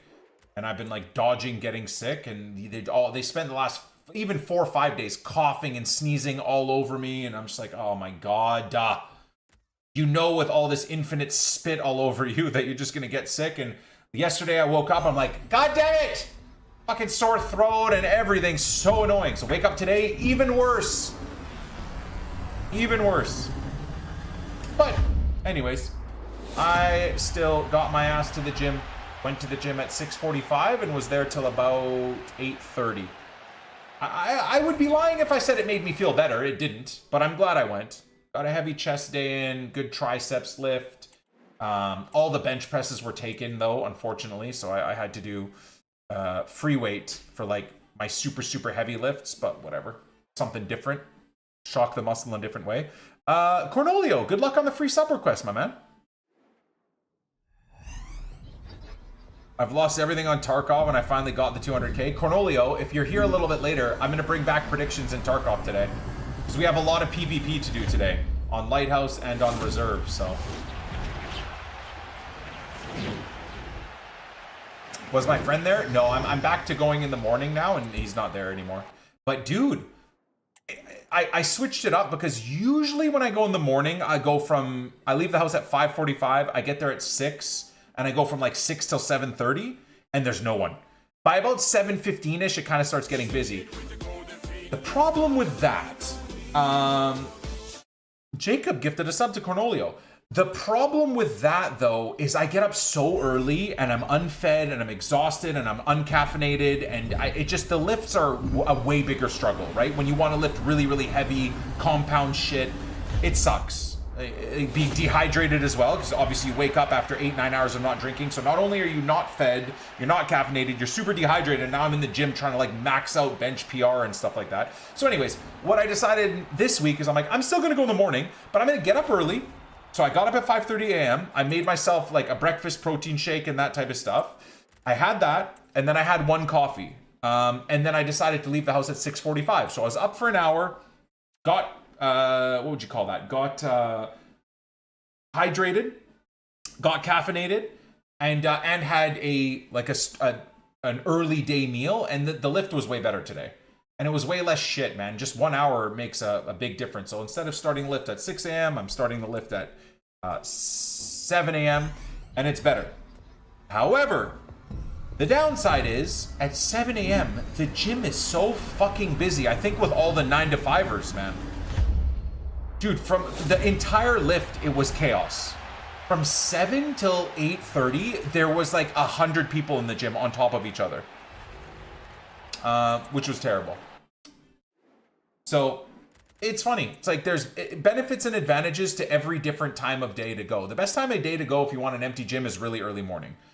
The best time of day to go for like a strong lift, in my opinion, is early afternoon. 63 months, baby. But the best mix of the two is probably the time I went today. You know? 7 a.m. is a good time. So I'm gonna try for the next couple of weeks to keep up with the 7 to 9 a.m. gym lifts and see how they go. Maybe today was just because it's a Monday, was extra busy. Anyways, Rowan, I appreciate you, my man. Thank you for the 63. Much love. Are we ready for this Bundesliga pack, guys? Are we ready for this Bundesliga pack?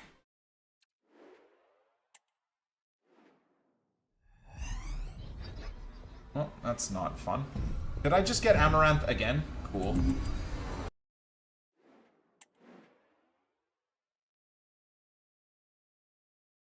I prefer mornings. I think it depends a lot on the type of lifting you're doing. If I'm not going for like max weight, like really, really crushing my endocrine system and my entire, you know, whatever you call that, my nervous system with like insane heavy lifts to complete failure where I'm basically blowing my brains out, then yeah, early morning is fine. Like, you know, heavy cardio-minded stuff, whatever. I think that's all good. But dude, these like heavy lifts, man, like heavy proper lifts where you want to move weight, build thick, dense muscle, etc., with good form and whatever, right? It's just hard to do it unfed and uncaffeinated, I think. Everyone's different, and that's cool. But for me, I found it very, very tough, man. Very, very tough.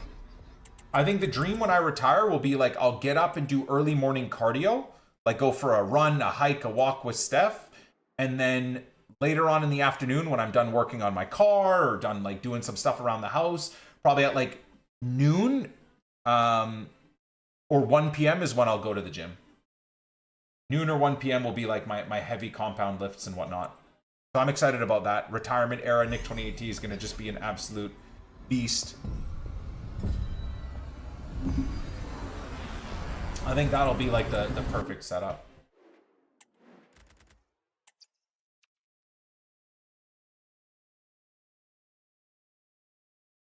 Storm Nation, thank you for the 34. Thank you so much. Sometimes go to the gym on my lunch break. When I was working before streaming, you know, I guess at this point, 13 years ago, 14 years ago, when I was working in downtown Vancouver at a big software company doing marketing and whatnot, they had a huge gym.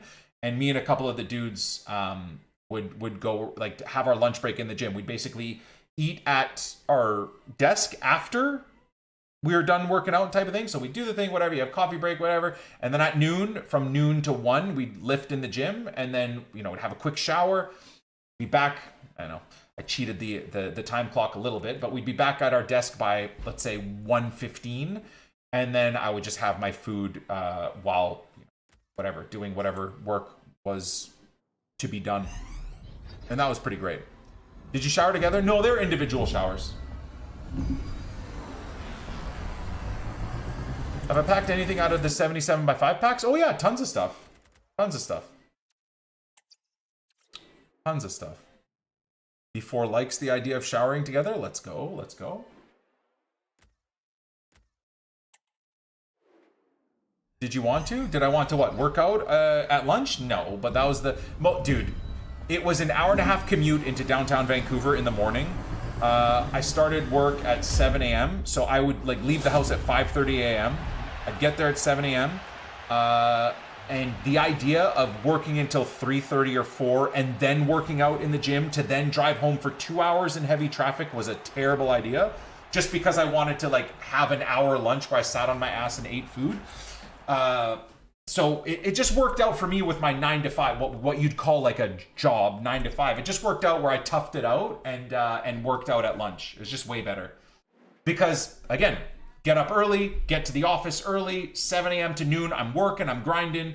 I have a couple of pre-workout meals, right? Because again, I'm in an office, so I've got whatever, an oven or whatever. So we'd have like, me and my buddies would make overnight oats before we'd leave the office the previous day. I had a lot of like power lifters that worked in the gym, in the marketing department with me and stuff. So we'd make like overnight oats. And so you'd get into the office the next day and your overnight oats in a crock pot were cooking up and whatever. And we had a designation of a guy.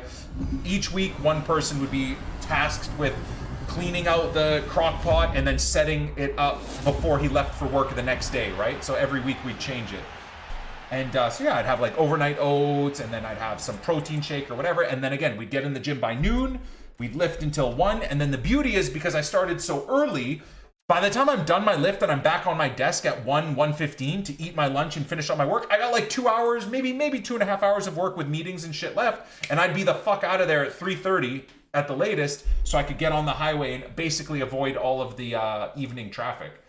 So my commute home, instead of being 2 hours, would be like 45 minutes. It was perfect. It was great. So I don't really buy the whole like 9 to 5 guys not being able to lift and do stuff, right? I was lucky enough that in this particular company, they had a gym that we worked out in. It wasn't a perfect gym. It was just a gym. And we all made do with it, and it was great. It was absolutely great. I'm currently eating a double chunk cookie after a workout. Hey man, whatever tickles your pickle, brother. I don't know what you're trying to achieve, but you're letting me know, so I think you're very proud of yourself. So enjoy the double chunk chocolate chip cookie.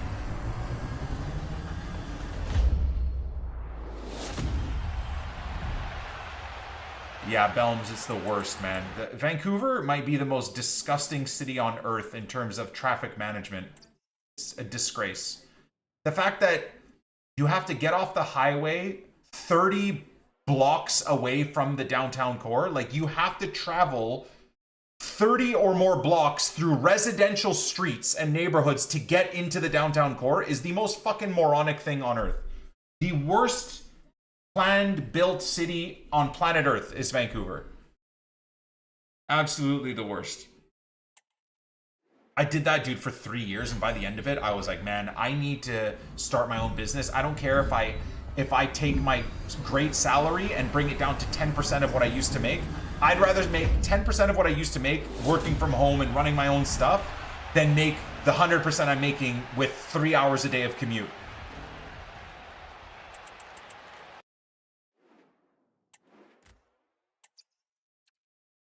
And I'm so glad I did, man. I'm so glad I did. Obviously, I never knew streaming and doing this as a job would take off the way it did 13 years ago to now, but it absolutely, what do you call that? Superseded any expectation I could have ever had in my entire life. Yeah, it's rough, Josh. It's rough for sure, brother. You know what? We all got to put in our graft, right? I get it. But for me, I had to make a change, man. Like the commute, either I had to take a big, huge risk and start my own companies to not have to take a commute in, or I would have had to like find a job closer to home or find a worse paying job farther from home that I can afford to move to, because The one thing I realized, man, is like the 3 hours a day of commuting is the just shittiest thing ever, man. You're adding an extra 15 to 20 hours of work a week sitting in traffic. Realistically, this is going to be cringe to say, but realistically risking your life, man. Like, especially at the end of a long 8 or 10 hour workday, like driving home in crazy traffic with semi-trucks blowing through lights and shit like that. And, oh, fuck that, man. God bless any of my homies doing that still, dude. Incredible. Like, I got cousins and family friends that are still in, you know, in marketing and in business and law and stockbroking and all this stuff. Dude, their commutes into downtown, they've been doing it for 20 years. Crazy.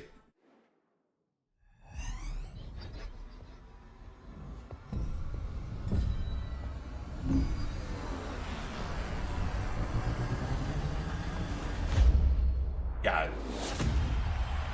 Bong Rod, the commute is absolutely a killer, man.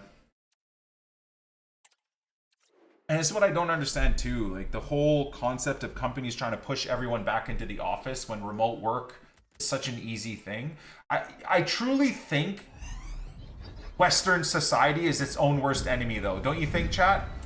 I think because of COVID, everyone had this amazing thing where most business jobs, the jobs that I'm talking about that I had, the 9-to-5s, the corporate jobs, whatever, a good 98% of those could have permanently become stay-at-home jobs for everybody.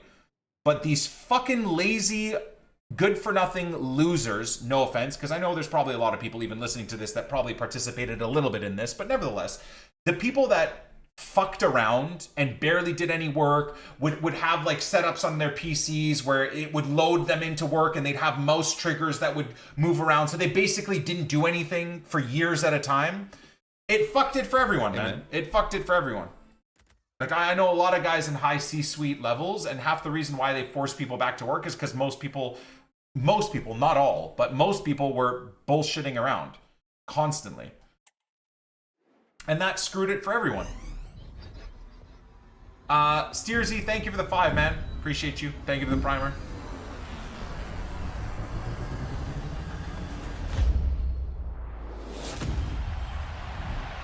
I'm in IT and mine became permanent from home. Can't be happier. Fuck yeah, dude.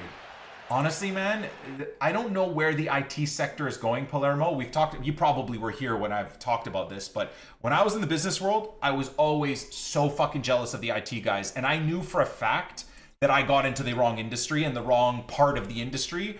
I was meant to be an IT guy. Not that I'm smart with like computers and whatnot. I could learn that very easily. But the vibes, the life, dude, the lower level, like the huge software company that I was in, right? For lack of giving away too much of my past life information, I worked in one of the biggest software companies in the world.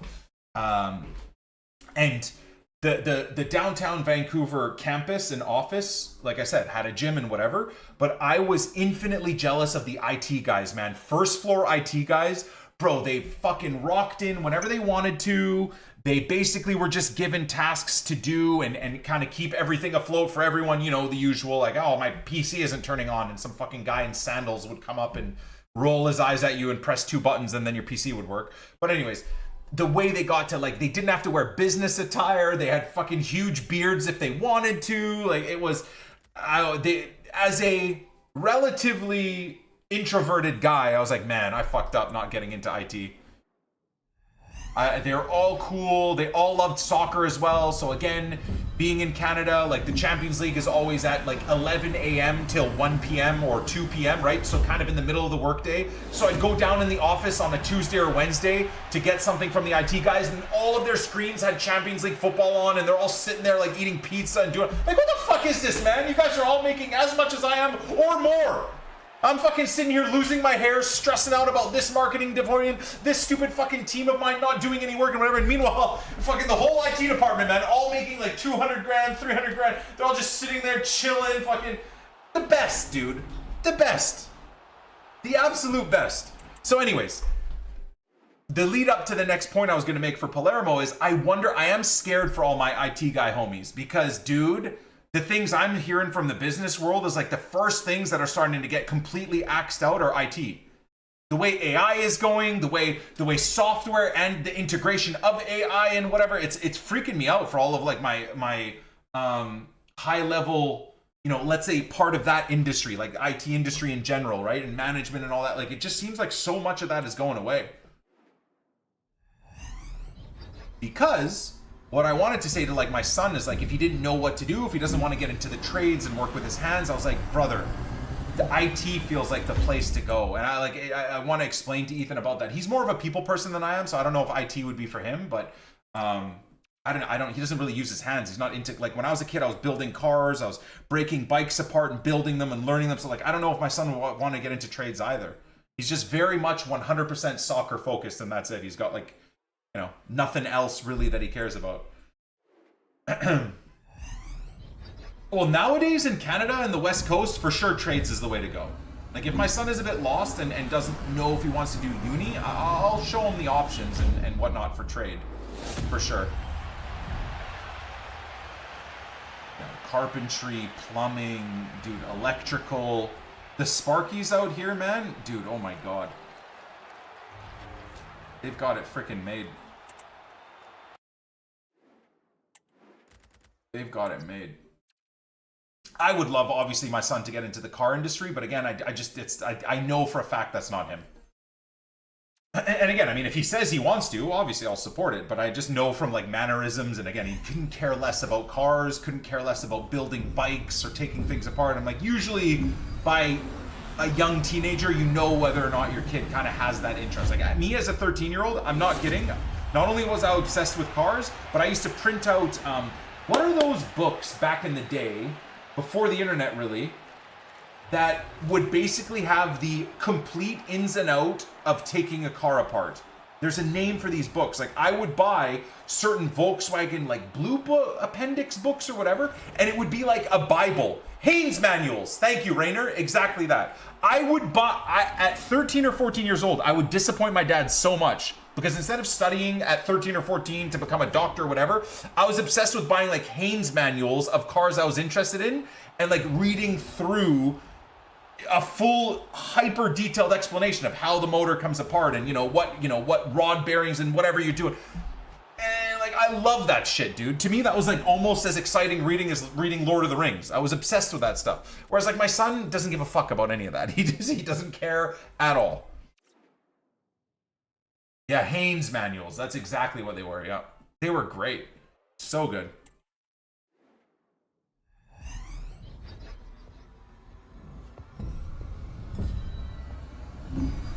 Trying to move into the electrical field. Nice. Hell yeah, bro.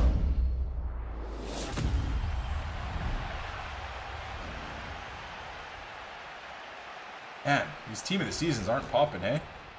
Start working as early as possible. Yeah, I mean, look, we have our kids doing stuff, Adam, around the house as well to gain some knowledge and understanding of being part of a tribe and stuff. Like, we do not try to not overly baby our kids and do everything for them. Like, you know, my kids, when we eat and cook, they help us cook. When we're finished eating, we all clear the table. You know, I'll do the washing. Steph does it's just kind of naturally how it's happened. But the last 3-4 years, like, I'll do the washing. Steph will kind of be doing the organizing of where to put things and prep stuff for lunches for the next day. And then the kids are drying and putting dishes away.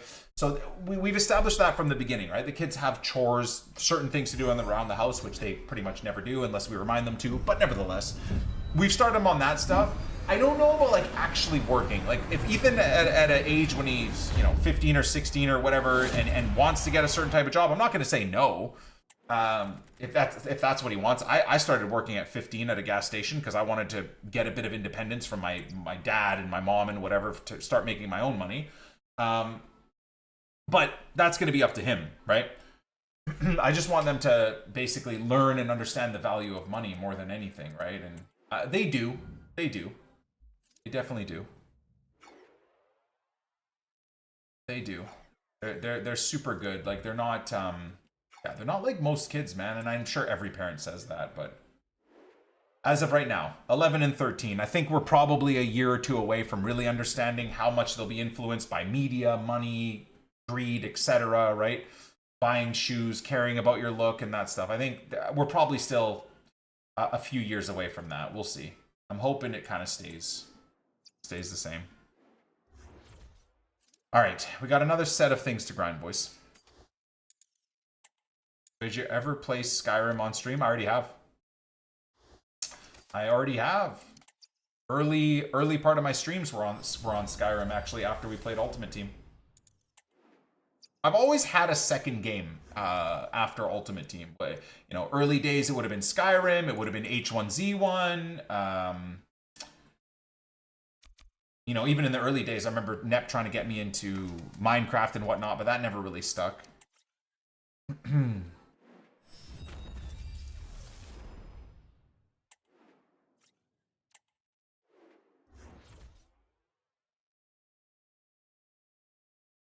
Glad my parents let me focus on sports and education instead of having to work. Like I said, it's really what he wants, right? Like right now, like my son specifically has a dream of becoming a soccer player, or at least getting really far in like D1 collegiate level, you know, American soccer, and seeing where that takes him.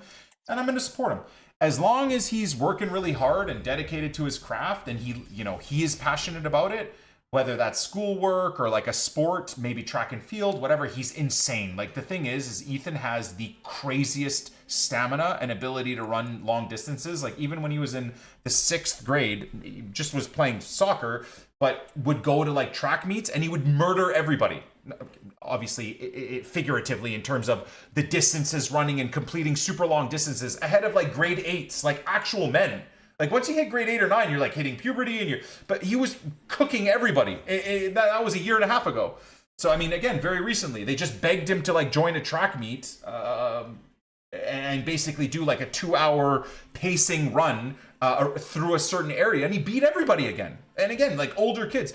So he's got like a lot of things that he could be good at, and I'll always support that for sure. But if he gets to a certain age and says like, I'd like to try and get a job, I'm not going to say no. I think when you get a job at a younger age, at least for me, it really made me realize like, holy shit, I need to make sure I still do well in school. Now that is horrible to say. I think you guys know what I'm getting at. It's not nice to say because I understand there's millions of people that work menial jobs at gas stations or at Walmart or at McDonald's or, you know, on construction sites as helpers, not necessarily tradesmen. For me, and I know it's shitty to say, but for me, I had a bigger dream for myself. It's funny that I fucking play video games for a living now, but anyways, I had a bigger dream for myself even when I was younger, where I was like, I would finish working at the movie theater, or I'd finish working at the gas station and be like, fuck man, I gotta make sure I get my, like, I keep my grades going. I gotta make sure I get into a good college. Like, I can't do this my whole life. There's no way. I can't. And maybe not everyone's like that. And like I said, maybe that was super vain of me as a young kid to think about, but I was really grateful to have those early jobs because it did keep me focused on like making sure I chased certain passions, cars and car building and soccer and sports and whatnot, but also kept me kind of focused even on the stuff I didn't really want to do, which was like get decent grades, you know, get into to medical school, dental school, etc., right? The sciences specifically for uni. And it definitely kept me on task. I think a lot of teenagers nowadays are very lost. Very, very lost. Their parents coddle them too much, give them too much, don't require them to take on any difficulties, and then they get to like 15, 16, 17, 18, and they're just fucking lost.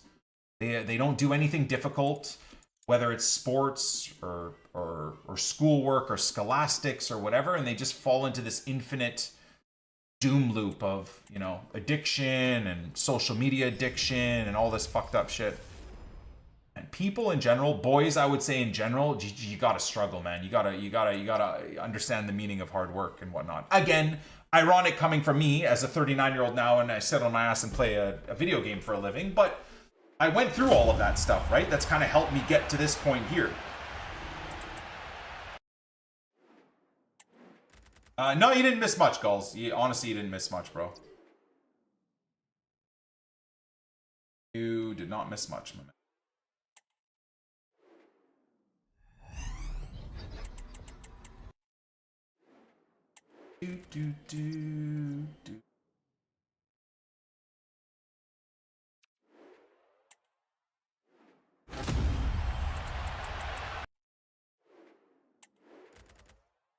You know, one thing I want to say, this is a complete shift of topic, but one thing I want to say, you know what I found annoying with EA for Team of the Season as well? Is this idea that they don't really make the grind fun. So what does NICK28T mean by that? I mean by the fact that we have now Bundesliga 25k packs, which you can get rid of your rares in and just not think about it. Throw all your rares into the 25k Bundesliga packs. You get 3 rares and 8 non-rares or whatever it is. But they do not give you somewhere to just put non-rares. Like, come on, man. Again, it's fucking goddamn May. It's the Bundesliga team of the season. Can you not at the very least give me a 25k Bundesliga pack for my rares? And they did it during Team of the Year. And give me a 3-player, 1 rare, 2 non-rare pack for the Bundesliga for my non-rares. Like, just that alone would be a slight uptick in the joy of this grind. Now I gotta sit here and fucking put all my rares into the Bundesliga. That gets me like 5 or 10 packs in a day, right? Or 20 packs in a day. Then I gotta take all my non-rares and put them into what? A 77x5? Where I then have to go buy 2 rares every single one I do. It's fucking irritating, man. I hate it. It's so annoying. Or how do you get non-rares and rares? I mean, you get non-rares and rares from this. You get non-rares and rares from doing the silvers and you putting the silvers into the 25k regular packs. And doing the 83x10s, right? And the 83x14s. Getting the rares and the non-rares is easy, I think, personally, with what they've given us. But the fact that there's no fundamental place to put non-rares just for something remotely small back that's easy to grind, it's so stupid. It's so annoying. And it's all on purpose. It's all by design. That's what makes me so mad, is that it is all by design, that they make the menu grind very unenjoyable. And all they have to do to bring back just a little bit of joy of easy grind, you still have to put effort in, but easy grind is you just give us somewhere to put our non-rares, for the love of God, man. Oh, but Nick, put your non-rares into 2 rare gold player packs. Are you fucking kidding? It's May. It's been 8 months or 7 months since this game's been out. Are we really seriously trying to say we should be putting our non-rares into 2 rare gold player packs? Like, what are we doing? It probably still is the most sensible thing to do, but good God. That's so boring. Oh, wait. I'm not doing golds. I'm doing silvers, right? What am I doing?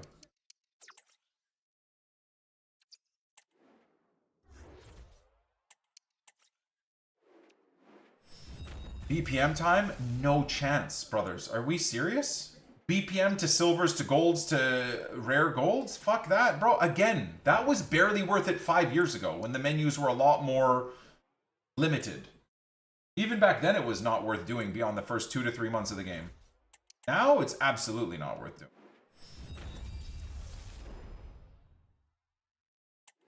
Did I see the Classico? Me and Ethan watched the highlights, yeah. Rafi, boys. Give him the Ballon d'Or. I don't know how many times I've needed to say it this year, but give him the goddamn Ballon d'Or.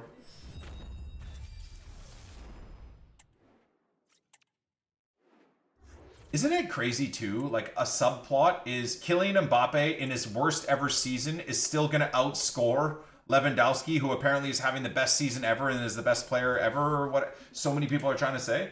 And Mbappe in his quote-unquote worst ever season is still going to potentially outscore him. Crazy. I think Dembouz can win it if he wins the UCL or treble. I mean, he would definitely go bump up ahead in the conversation for sure. Can PSG win the treble? I know they've won the league, and obviously they're potentially en route to winning the Champions League. But it's just Rafi's numbers are so much better, so much better. And I mean, again, is it only down to rewards, like team rewards? No, right? Player rewards are and achievements are number 1. Then what they achieve with their team is number 2. And then how they are on and off the pitch as a person is number 3. They've already said that, right? Salah is not clear. Salah is not clear at all. Where was Salah in all the Champions League games when he was needed, right? Like, barring a freaking miracle as well, Barca, like with Lamine smacking the post and whatever. Like, Rafi still showed up and scored during the semifinals, right?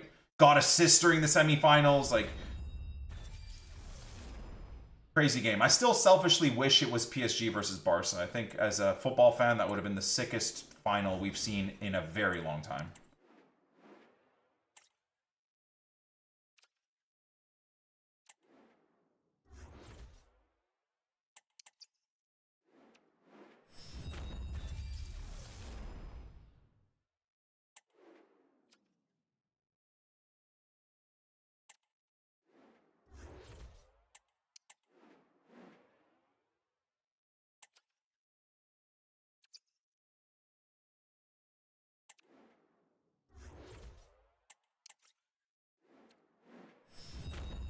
I won't be doing the 93 plus pick. Absolutely not. No.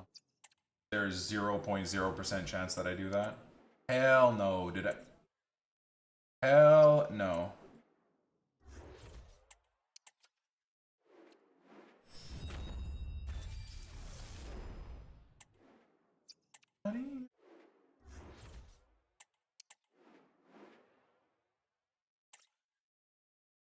It's based off of the season. As far as I know, so people are voting and giving me their thoughts on who should be in the Ballon d'Or, and they don't even know what the parameters for voting is.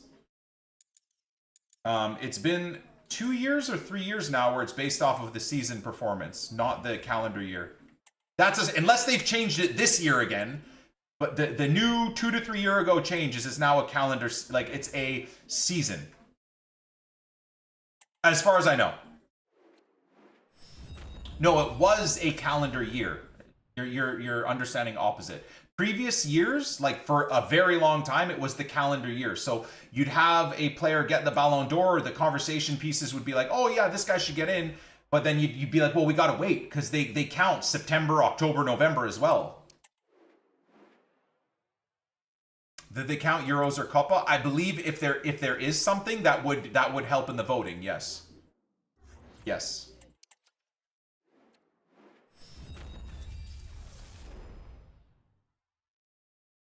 So as far as I know, it's like the footballing season, and then if there is a tournament in the summer that could make an effect, then sure.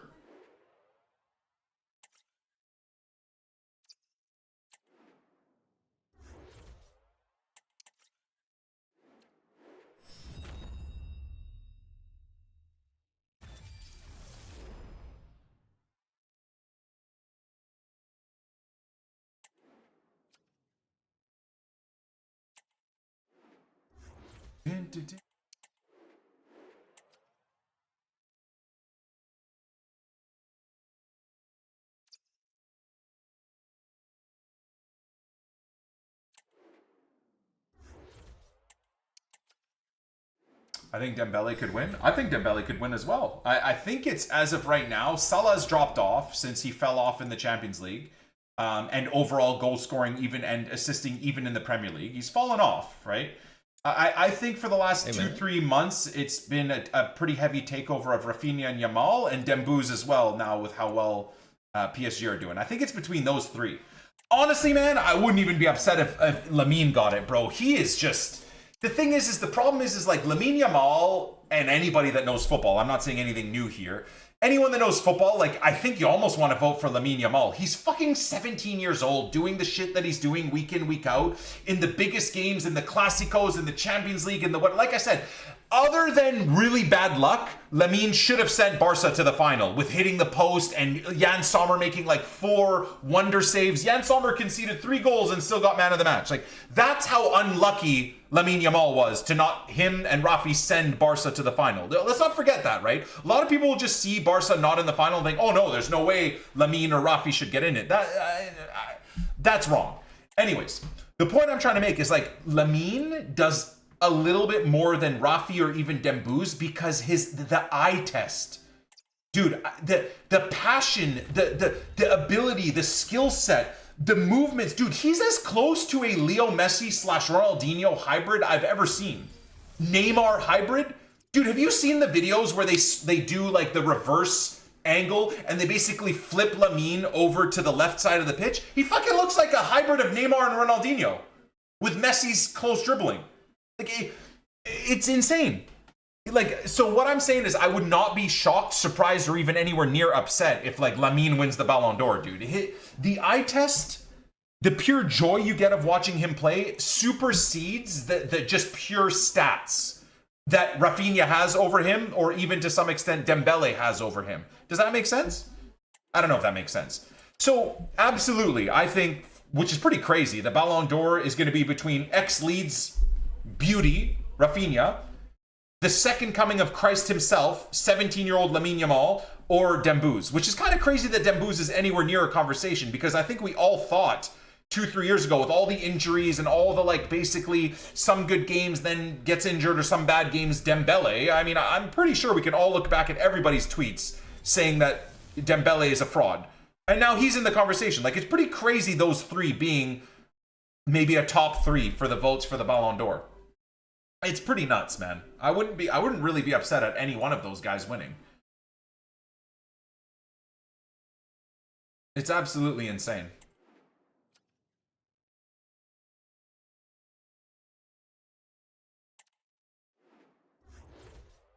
When is Ballon d'Or? If it's next year? I don't know what you're asking, bro. We just explained what the Ballon d'Or is. The Ballon d'Or is awarded in January, but it's for the calendar year, right?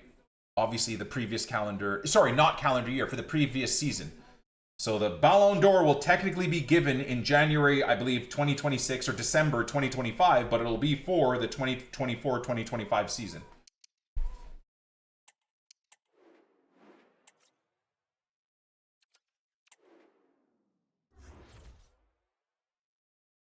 Lamine has so much time and room for improvement. If he continues, he could have Messi's Ballon d'Or numbers before he's 30. The thing is that no one gives Messi or Ronaldo respect for is exactly that. The fact that they kept the shit that they were doing up for 20 years. Lamine's got a hell of a lot of work to do to get anywhere near Leo Messi, and a hell of a lot of incredible seasons after seasons after seasons to get anywhere near what Leo Messi was able to achieve. But yeah, I mean, at least as the eye test says, for all of us, Lamine looks like the next closest thing.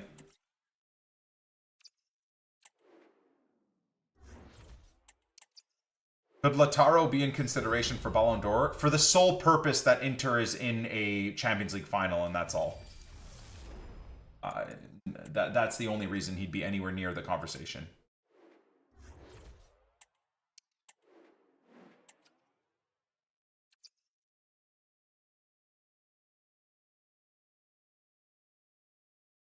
They won't, Aaron. They won't at all. They will not do that. And I believe the last time that Messi won the Ballon d'Or because of the World Cup performance, I think that was the last season that they did the calendar year as opposed to a season. Again, I think you're misunderstanding when and how. I believe that year was the last year that they did the calendar year, which is how Messi basically won the Ballon d'Or, because it counted his World Cup run. Whereas if they were doing it like this, they would have had to count his World Cup run in the 22-23 season, right? And I don't really remember what Messi did through the 22-23 season. But I think that's why.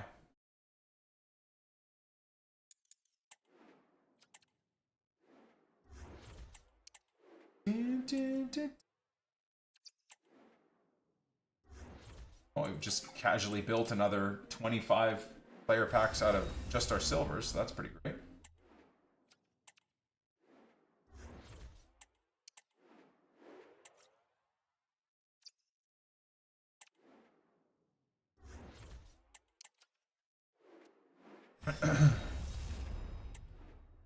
I think we might get every single one of these done. Nice. Take 2 days off and we just have an infinite influx of silvers because of the silver packs.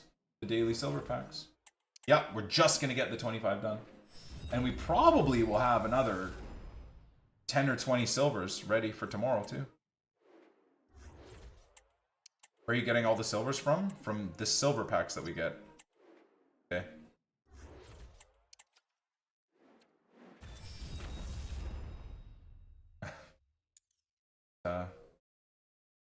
Okay, and you know what? Why don't we do this too? Like, chat, realistically, am I am I doing God, I don't know how to ask this question. Am I doing the 2 rare player packs with my non-rares? Is that realistically what I should be doing?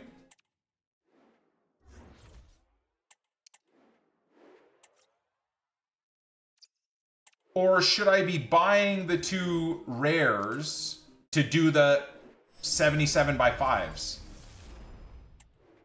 I don't know what my grind is. It's just that, dude, having to buy 2 rares every time is so boring.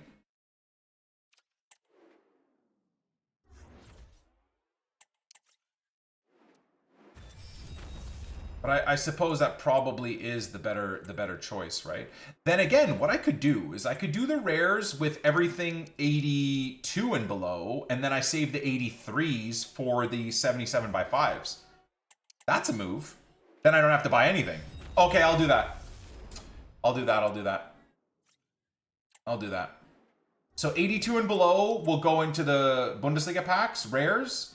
Non-rares and 83 rares will go into the 77 by 5s. I think that's what I'm going to do. I think that's my grind. Could do the gold upgrades to get 2 rares. E-Waters, this is literally what we're talking about right now. That's exactly what we're... yeah, was... You're suggesting I do what we were just talking about doing, but then it's not, probably not a valuable use of our time, I think.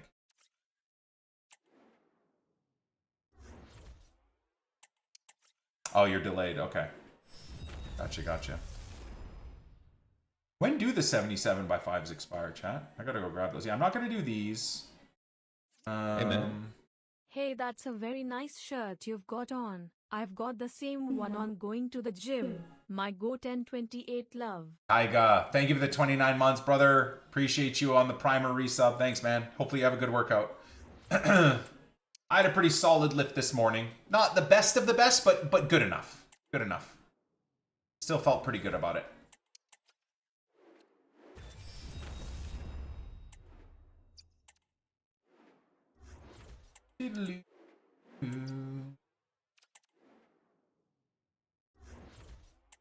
Okay, I've unlocked way more Bundes packs than I thought I would.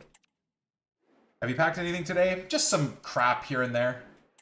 We did the Leeds player pick from Elite 1 Squad Battle Rewards and got basically EA's penis in our ear. That's about it. EA just gave us a wet willy with their cock.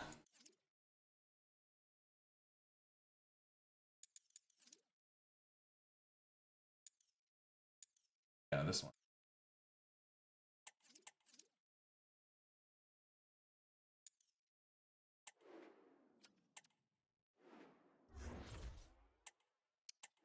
Yeah, I mean, look, the reality is Alphonso Davies is going to be impossible to pack. We will try, but he will be impossible to pack.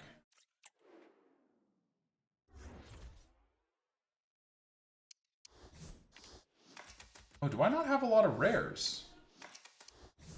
Okay. How many rares do I have?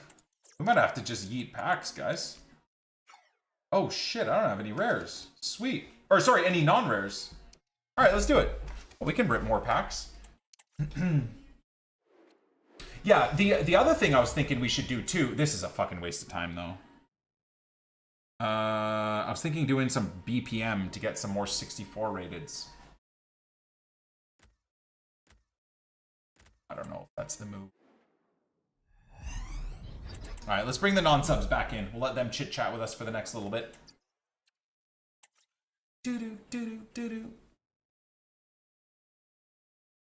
Don't care about Team of the Season. I've packed Davies and Osimhen. How? You've already packed them? What the heck?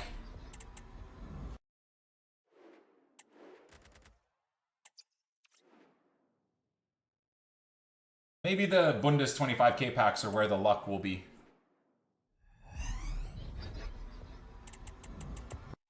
Yeah, no, chat changed my mind. I refuse. Packed Elise, is that a W? If you want him, W. If he gets into your starting 11, he's a W, right? If he's only going to be used as fodder, then it's not a W.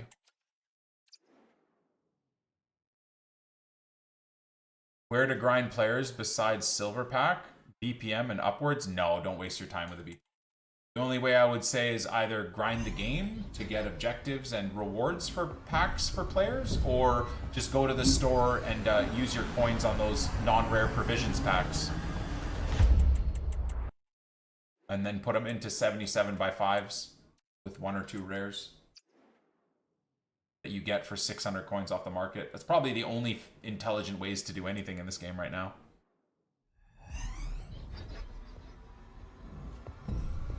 Do I think Leeds will be better than Manchester United? I think they will be, and I'm a Man United fan. We are so bad. No. No chance Leeds do better than Man United next season. The league is built to protect teams like Manchester United and punish and forever hold down newly promoted teams. The gulf in squad depth and quality and money spending ability between Premier League teams and newly promoted teams has always been pretty. There's been a big gulf in that, and in the last 3-4 years with PSR and financial fair play, the FA has made it even more impossible to get anywhere near. We're talking about like teams in 17th and up, by the way. I'm not talking about newly promoted teams not being able to keep up with 6th place teams and up. That's kind of expected.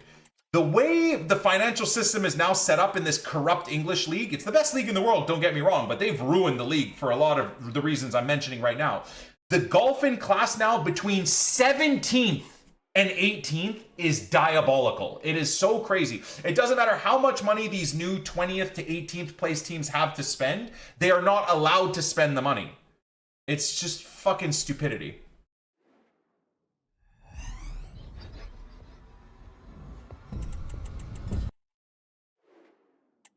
What about Brentford at Fulham? What about them? They've spent hundreds of millions, and a lot of these teams are breaking a lot of the rules as well.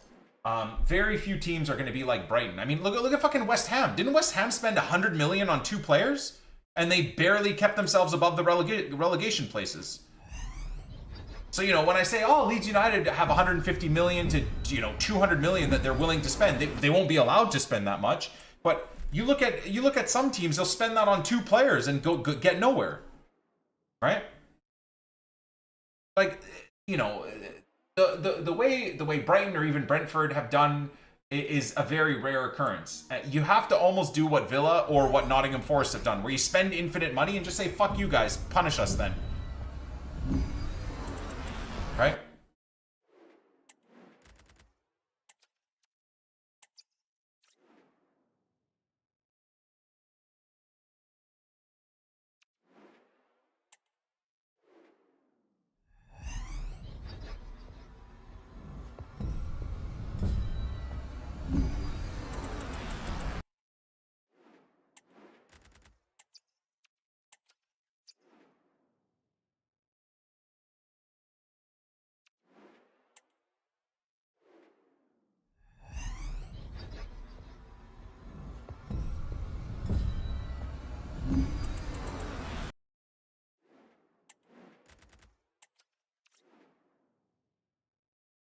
Man United spent 64 million on Højlund and has 2 goals in the last 30 matches. I don't know if that's accurate or not, but I'm sure it's not that far off.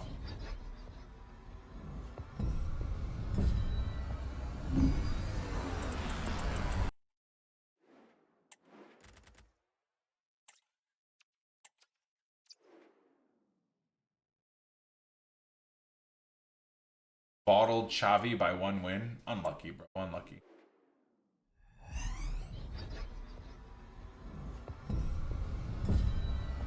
I did studies at my uni about competitive balance, and Premier League is the worst league in the top 5 big leagues in this regard because of this. Yep.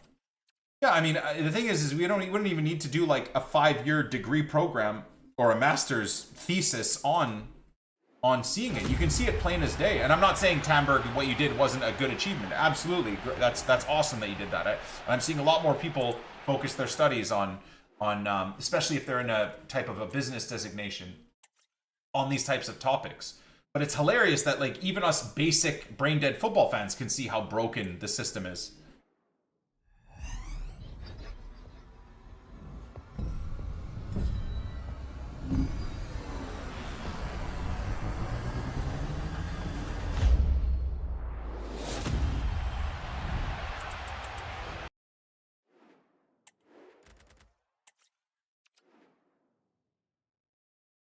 Brentford have a Brazilian striker who's been injured all season. They still had a great season. Yeah, but they've got Mbuemo, Damsgaard, Wisa, all huge ballers that could potentially go for crazy money, right? And not to mention, let's not write off their coach. What the fuck is his name? He's an incredible coach, man. Fuck, what's Brentford's coach? The dude with the long hair. Pretty handsome looking older dude. Fuck's sake. Can't remember his name off the top of my head. He's a great coach. Thomas Frank. Yeah, great coach.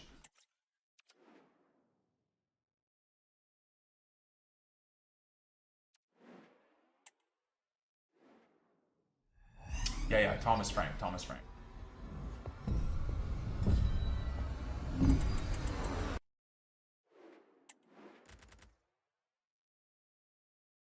Danish journalist saying Leeds consider Bo Henriksen as manager. That's all fake news. Our ownership group has already publicly said that we're backing Daniel Fark. Which might not be the right call in terms of success long-term in the Premier League, but it is morally the right call. I hate to admit it. The guy got us back into the Premier League. He's a great dude. We do play great football under him. I do not think he will give us long-term success and staying power in the Premier League, but he deserves it. Morally, you have to give him a chance, man. You have to. I don't think we succeed under Daniel Fark in the Premier League, but I hope I'm proven wrong. And he deserves a chance to prove me and other Leeds fans wrong. Or deserves a chance to prove a lot of the Leeds fans that want him to stay right. And I, even though I don't think he is the one to take us to long-term success in the Premier League, I think I want him to stay. I think he deserves it. It would be really shitty. It would set a really shitty precedent that Leeds is not like that anyways. Other clubs might do that, but Leeds aren't a club to do stuff like that, and it would just set a really shitty precedent. That's something Spurs might do or something, but I you know, I wouldn't like to see Leeds do that. Because I do think if they do that, it also makes other top quality managers shy away from the club. Like, I think Spurs really fucked themselves when they sacked Mourinho before a cup final. So gross.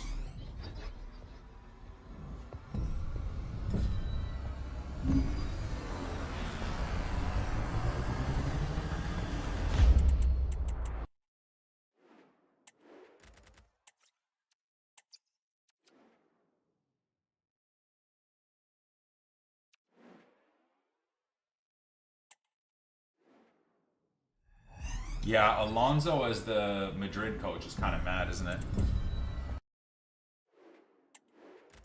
Damn, bro, we haven't packed a single player, hey? Not a single player today. It's all been shitty purple dupes. Kind of crazy. Other than that terrible goalkeeper, but I don't want to count her as a new pull. And I'm pretty sure she isn't. I'm pretty sure we packed her on Saturday.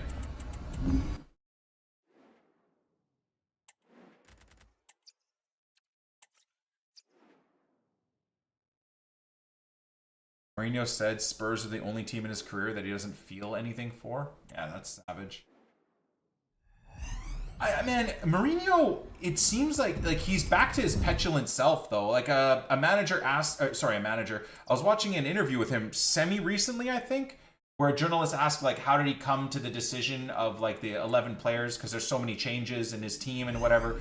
And he just answered so sarcastically and angrily. He's like, I take coins and throw them in the air, and whatever land on the table with player pictures, I put in the team, and whatever fall on the ground, they go on the bench. And I was like, holy shit, what? He's already at this, like, petulant anger with Fenerbahce? Crazy.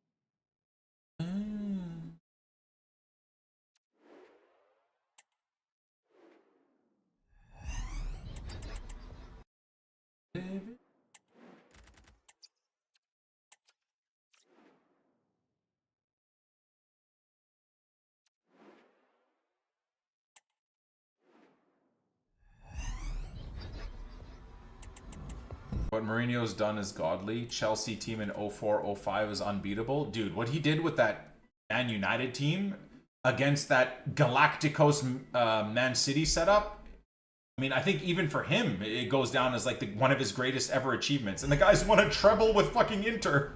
And his greatest achievement was taking that dog shit run Man United club to what? 100 points? And a Europa League win? That's crazy, bro. Yeah, Andy won a Champions League with Porto, and his greatest managerial achievement, according to him, is that shit job at Man United. And not him doing a shit job, just how shitty that job must have been to have to try and do.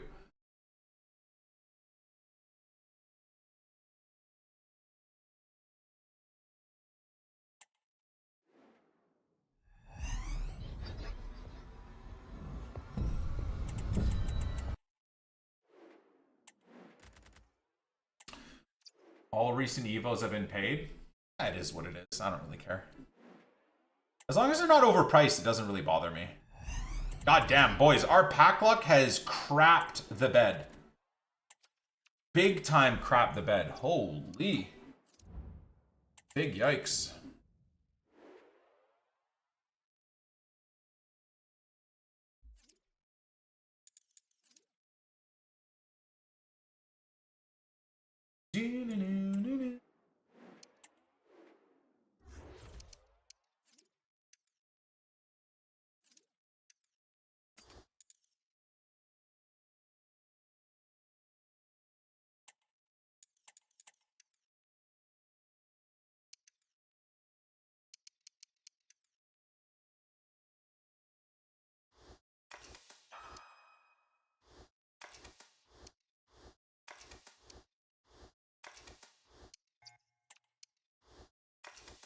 Team of the season weight has been turned down because of the icon pick?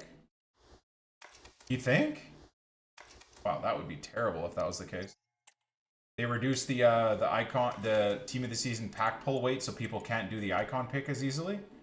I would not be surprised, but I mean, I don't know. I feel like, oh whoops. I feel like it's just my pack luck's not been good today. Can't imagine EA would have made the pack weight worse. I mean, the pack weight is terrible as it is, right?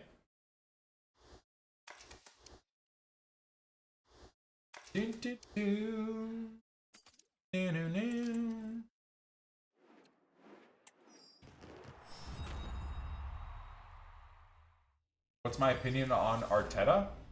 I mean, dude, I like how Arsenal play. I'm not a fickle football fan, and I'm not like a hater of Arsenal that wants to just see them struggle. I think like fickle Arsenal fans maybe are upset with what Arteta's done. I think fans of other teams that want to see Arsenal fail are trying to say that Arteta is terrible and has done terrible. But, dude, it's hard to win things, man. It really is. Like, I still think that if Spurs or Man United win the Europa, they'll have had a better season than Arsenal. You're not going to be able to change that because objectively, both teams, whether Spurs are 17th or Arsenal are 3rd or 2nd, next season, both teams get Champions League, and the difference being Spurs will have a fucking trophy and Arsenal won't. So objectively, this season, the Spurs have had a better season than Arsenal if they win the Europa. Objectively, Man United will have had a better season than Arsenal. It's just the truth. They'll both be in Champions League football, and the difference will be Man United or Spurs will have a trophy. They'll have had a better season than Arsenal. That exists in reality, but at the same time, I also don't think like Arsenal have done terrible. They tried to mount a title fight. They had lots of injuries which kind of fucked them over. That is the ownership's problem. That's not Arteta's fault that they didn't buy things they needed in January. That's the ownership's fault. You can't really throw that down on Arteta. And I mean, he did mount a title fight, and they did get to the semifinal of the Champions League. Like that's still a pretty great a great push. Yes, you don't get a trophy for getting knocked out in the semifinal. I understand that. But I'm just saying, like, objectively, I don't think he's done a bad job, considering the injury issues, the fact that ownership does not seem to want to buy the right players when they need them at certain times, especially if there's injuries. So, I don't know. I think if you don't look at the big picture, you can kind of say that Arteta's not done a great job, or after 5 years hasn't done a great job. But I feel like he's done fine. It's hard to win the league, man. It's hard to win a Champions League. I don't know. I don't know what else to say to that. Like, I don't really care. I'm not an Arsenal fan, but that's my take on it. I think objectively Spurs and Man United will have had a better season than Arsenal this year when they win the Europa. And at the same time, I don't think he's done a very bad, like a bad job.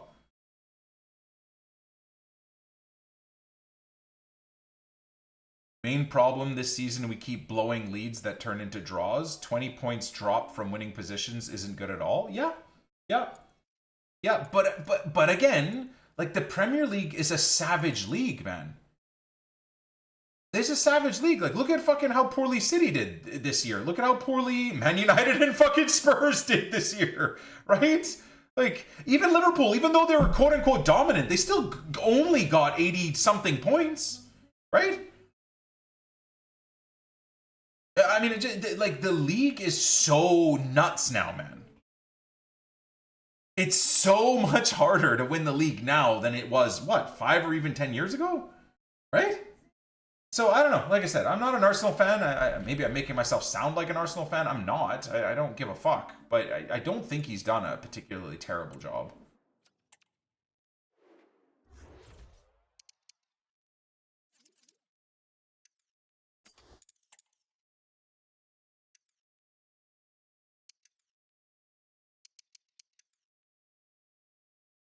There's no big six anymore? No, there isn't. There isn't. I mean, there is based off of the league supporting them.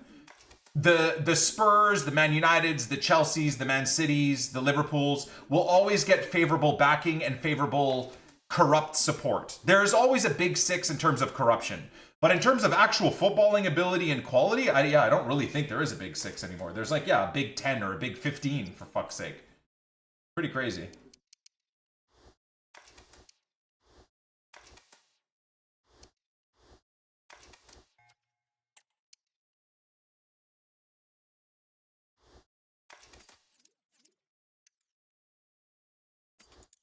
And like I said, the quality is only going to get better and better and better with how much money is in the Premier League, right? It's only going to get better. So, wait, do I need to be an 84? Oh shit, I need to be an 84. What am I doing? My bad, my bad. I thought I was doing one of the other ones.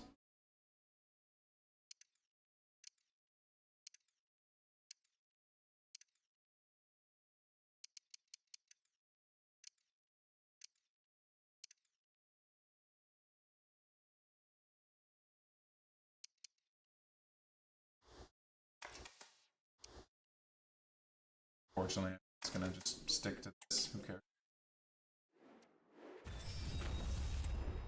All right. We're gonna get these peepees. I can't imagine we're gonna get anything huge here, but big L. I mean, God's sake, maybe we do the icon PP. I don't know. Like, I have nowhere else to put anything. We've already crafted Frimpong, right? We've already crafted Frimps. I don't have anyone else to craft. It's not like I have a Yaya Toure to craft anymore.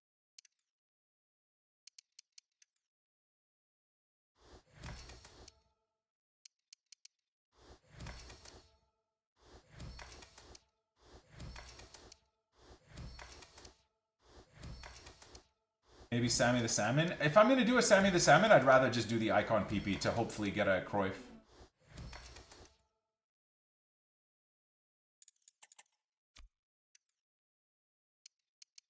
Kim Min Bay, I have no interest. No interest.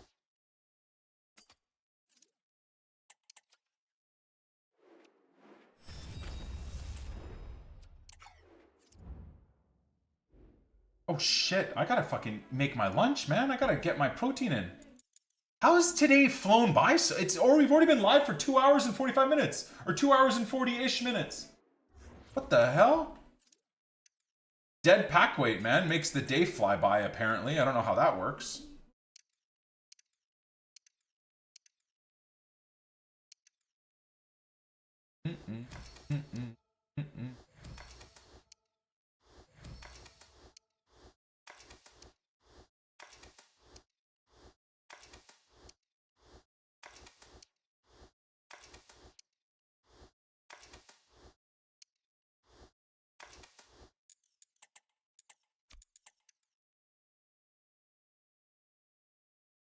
Hamburg, you just ignored everything I said about the top 6, brother, by trying to make your point. You're saying about how teams get money and some of the big teams get more money even by not winning a Champions League, proving that there is indeed still a big 6. But I said from the very beginning that there absolutely is a big 6. In terms of footballing ability and money backing, I don't think there's a big 6 anymore. I think there's a big 10 or a big 12 or a big 13 or 14. I don't think you were listening to what I was saying. There absolutely is a big 6. 100%. 100%. Not just from, you know, their potential revenues, but because of all the fudging of the books they can do. Because of how much they can lie about financial fair play, right? And get away with it. Not just with what City's done, but brother, the way Man United has been able to spend the last 5 years with like no result of anything is crazy. Like if a Nottingham Forest spent what Man United has spent in the last 5 or 10 years, they'd have been put into administration and had points deductions like crazy. Chelsea, same thing. Like Man City, for fuck's sake, breached how many hundreds of rules, and nothing is going to come from it. But if a Villa did what City did, they'd have minus 20 point deductions. If Leeds were made an example like 20 years ago. Leeds were doing the same thing, spending a lot of money. They had the money to spend, but the league came down on them, and infinite amounts of punishments and whatever, right? So the cemented top 6 teams now are just immune to all of that stuff. Completely immune to all of that stuff, which is unfortunate, of course.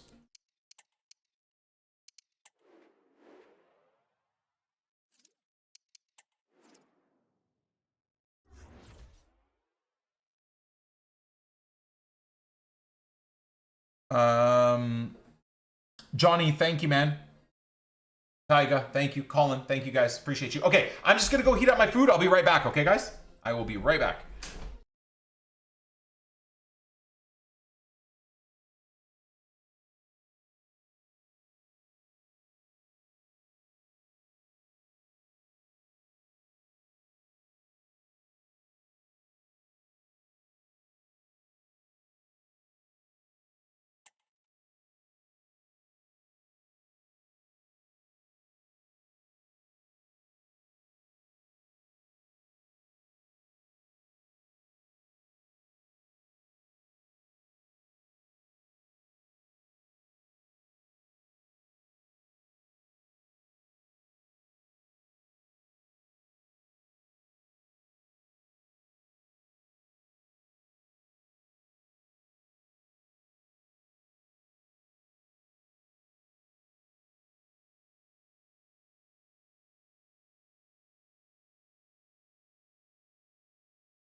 Funniest college meal ever.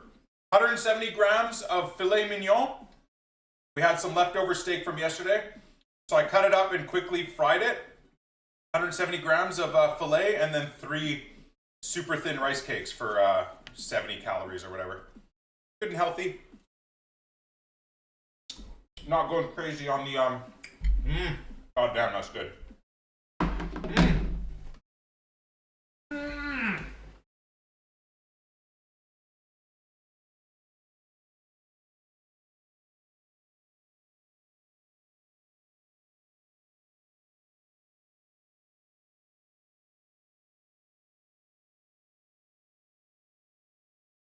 Okay. That done. Oh god.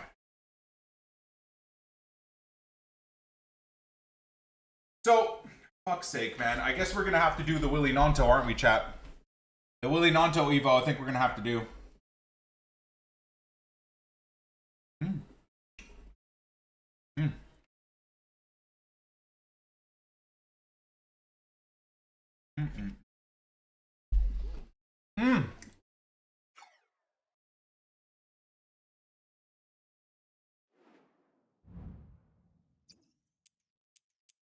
I think we got these peepees, right? Waiting for us? Yeah, nice.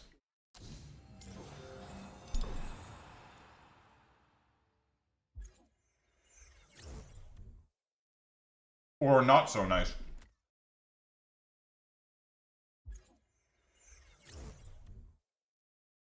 Wow. Lucky me.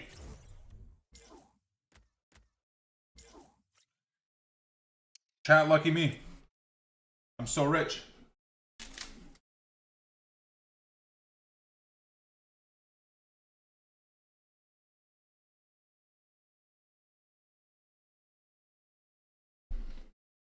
Steak in college? Hell yeah. Well, I mean more, it's like a very rudimentary meal. Meat and a couple of pieces of rice crackers.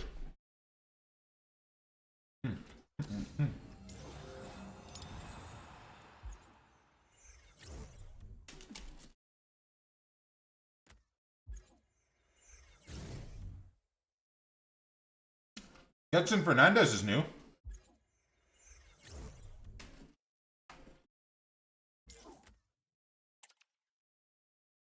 Oh.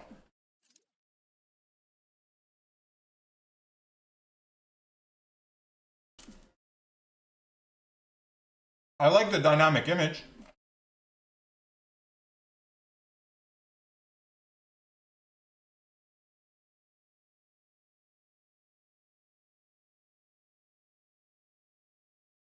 I also like these stories. These are cool. Little things like that I like when EA put effort into. I think it's actually pretty sweet. Well, those picks were dog shit, but as expected. Intended results.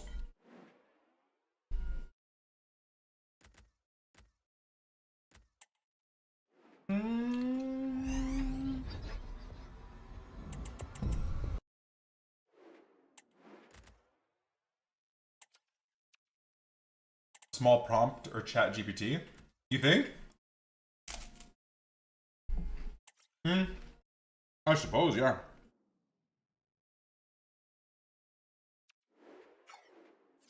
Wait, what? Oh.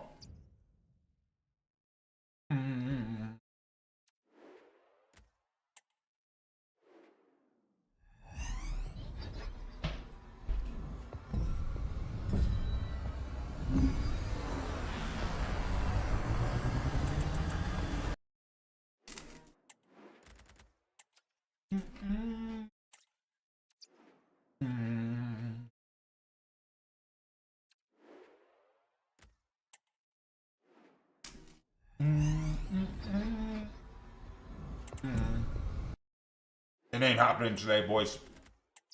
Unless this Bundesliga pack really turns our fortunes around, this has been a very, very poor Monday for me in terms of pack pulls. Probably my worst day ever. Because even during the Prem and the Leeds team of the season grind, yeah, we ended the days annoyed. Because I obviously wasn't packing Leeds players.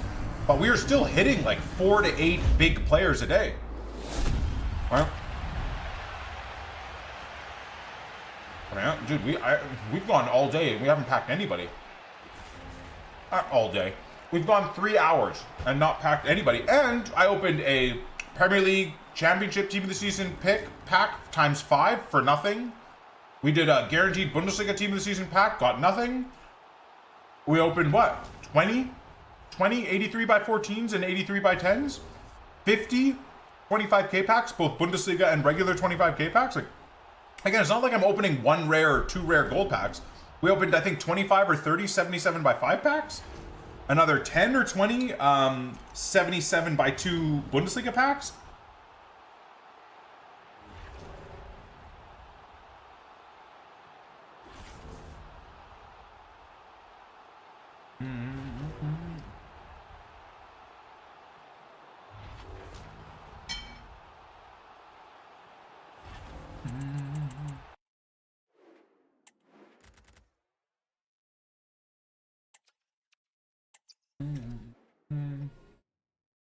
All right.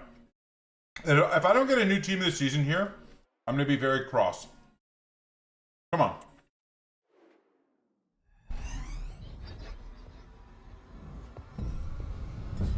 Are you fucking shitting me right now? I've packed Team of the Season Doen at least 15 times this week. They're making fun of me, man. They're showing me blue Team of the Season Japanese players as a way to ridicule me.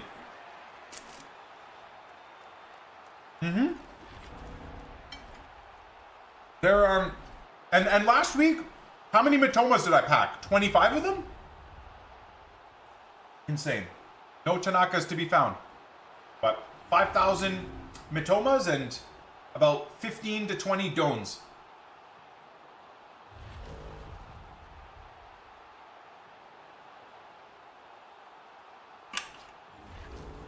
Don't give up. Don't be surprised if I ban you from the chat.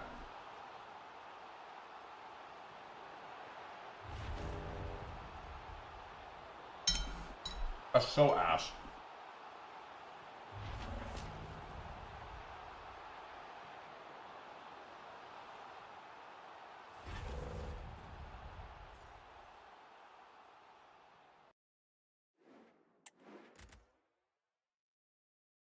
Or a pack.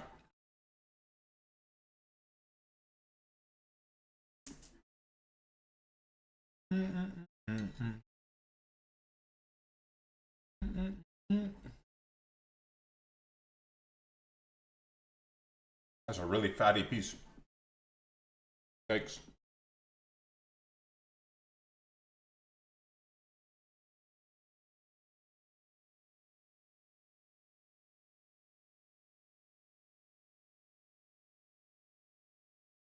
Hey, man.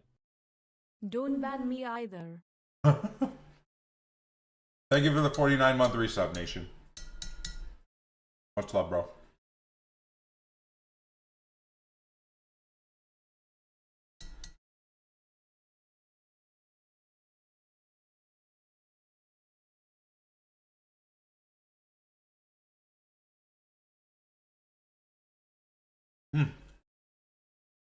Lunch was good, boys. Delicious.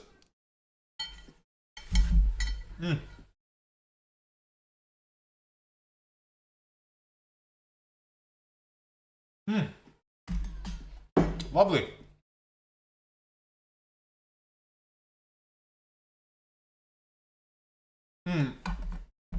Mother's Day was great. We actually had a really nice day, honestly. I very much enjoyed the time with the family. All right, boys. Speaking of which, enjoying my time. I enjoyed my time on Ultimate Team, but I'm calling it, man. 3 hours is more than I'm willing to spend on the game. We'll be back again grinding tomorrow at around 5 p.m. UK. See if we can improve this team a little bit more. I mean, I would like to figure out what my Evos are next. Really think this is a huge expense, though. 125k. He does look really nice, though.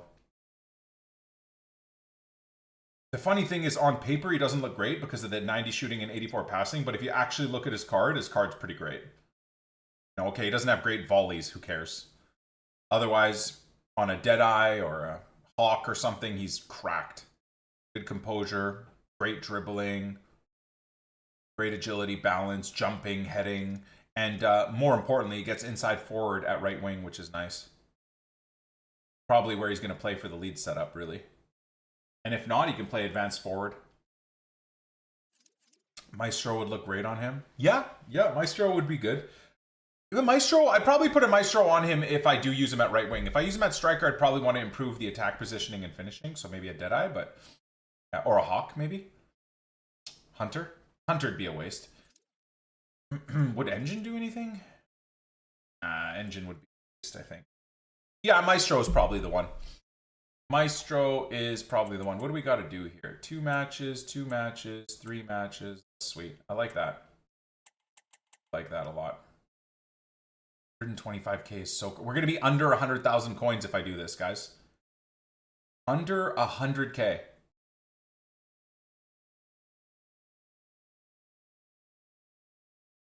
So if I toss my Willy in there, I'm not doing this one, right? Oh, did my game crash? No, we're back. Yeah, I'm not doing that one. I don't think I'm doing this one. Got no one really to put in there. So we're saving so much money. But anyways, you know, saving almost 150k there. And then sneak attack, we're definitely going to do.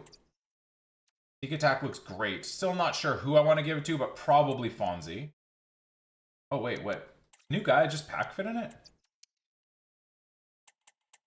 Oh, sheesh. That's a nice card. Wow, very nice card. Anyways. Yeah, the sneak attack will do. This one I definitely want to do as well. I got time, though. I don't have to rush on this one.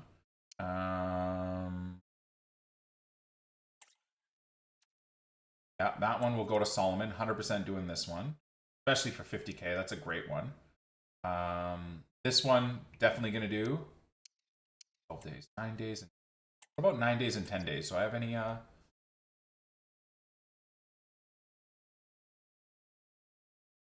Not sure which one I want to give to Mullen. Like, this one's incredible.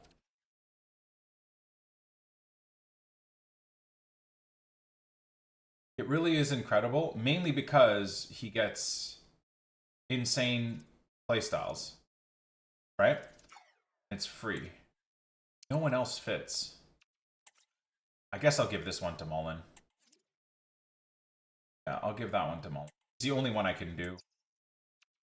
And this one, I think we decided we're going to go with Taijon. So what we'll do maybe is we'll go to begin our grind. Yeah, let's put Mullen in this one.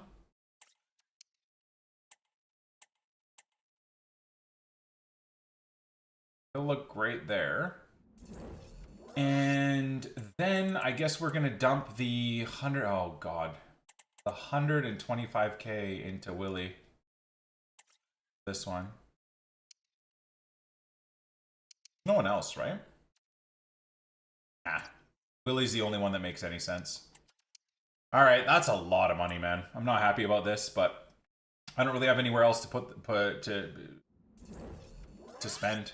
Damn, so we're down to, sorry, I lied. We're down to 103k. All right, so Willy and Mullen are going to be the next grinded card. So I think what we'll probably do is we'll get Cristiano out of the starting 11. Probably here, and then we'll do Cruyff here, and then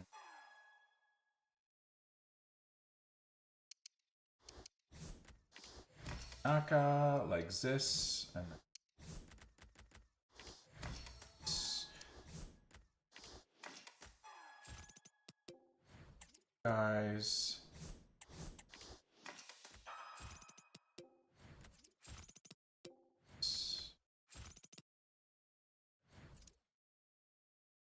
Or you know what, we'll do this. There we are. I don't know why Erling is in the starting, sorry, on the bench. Much never going to use it. And then we'll get Mullen here.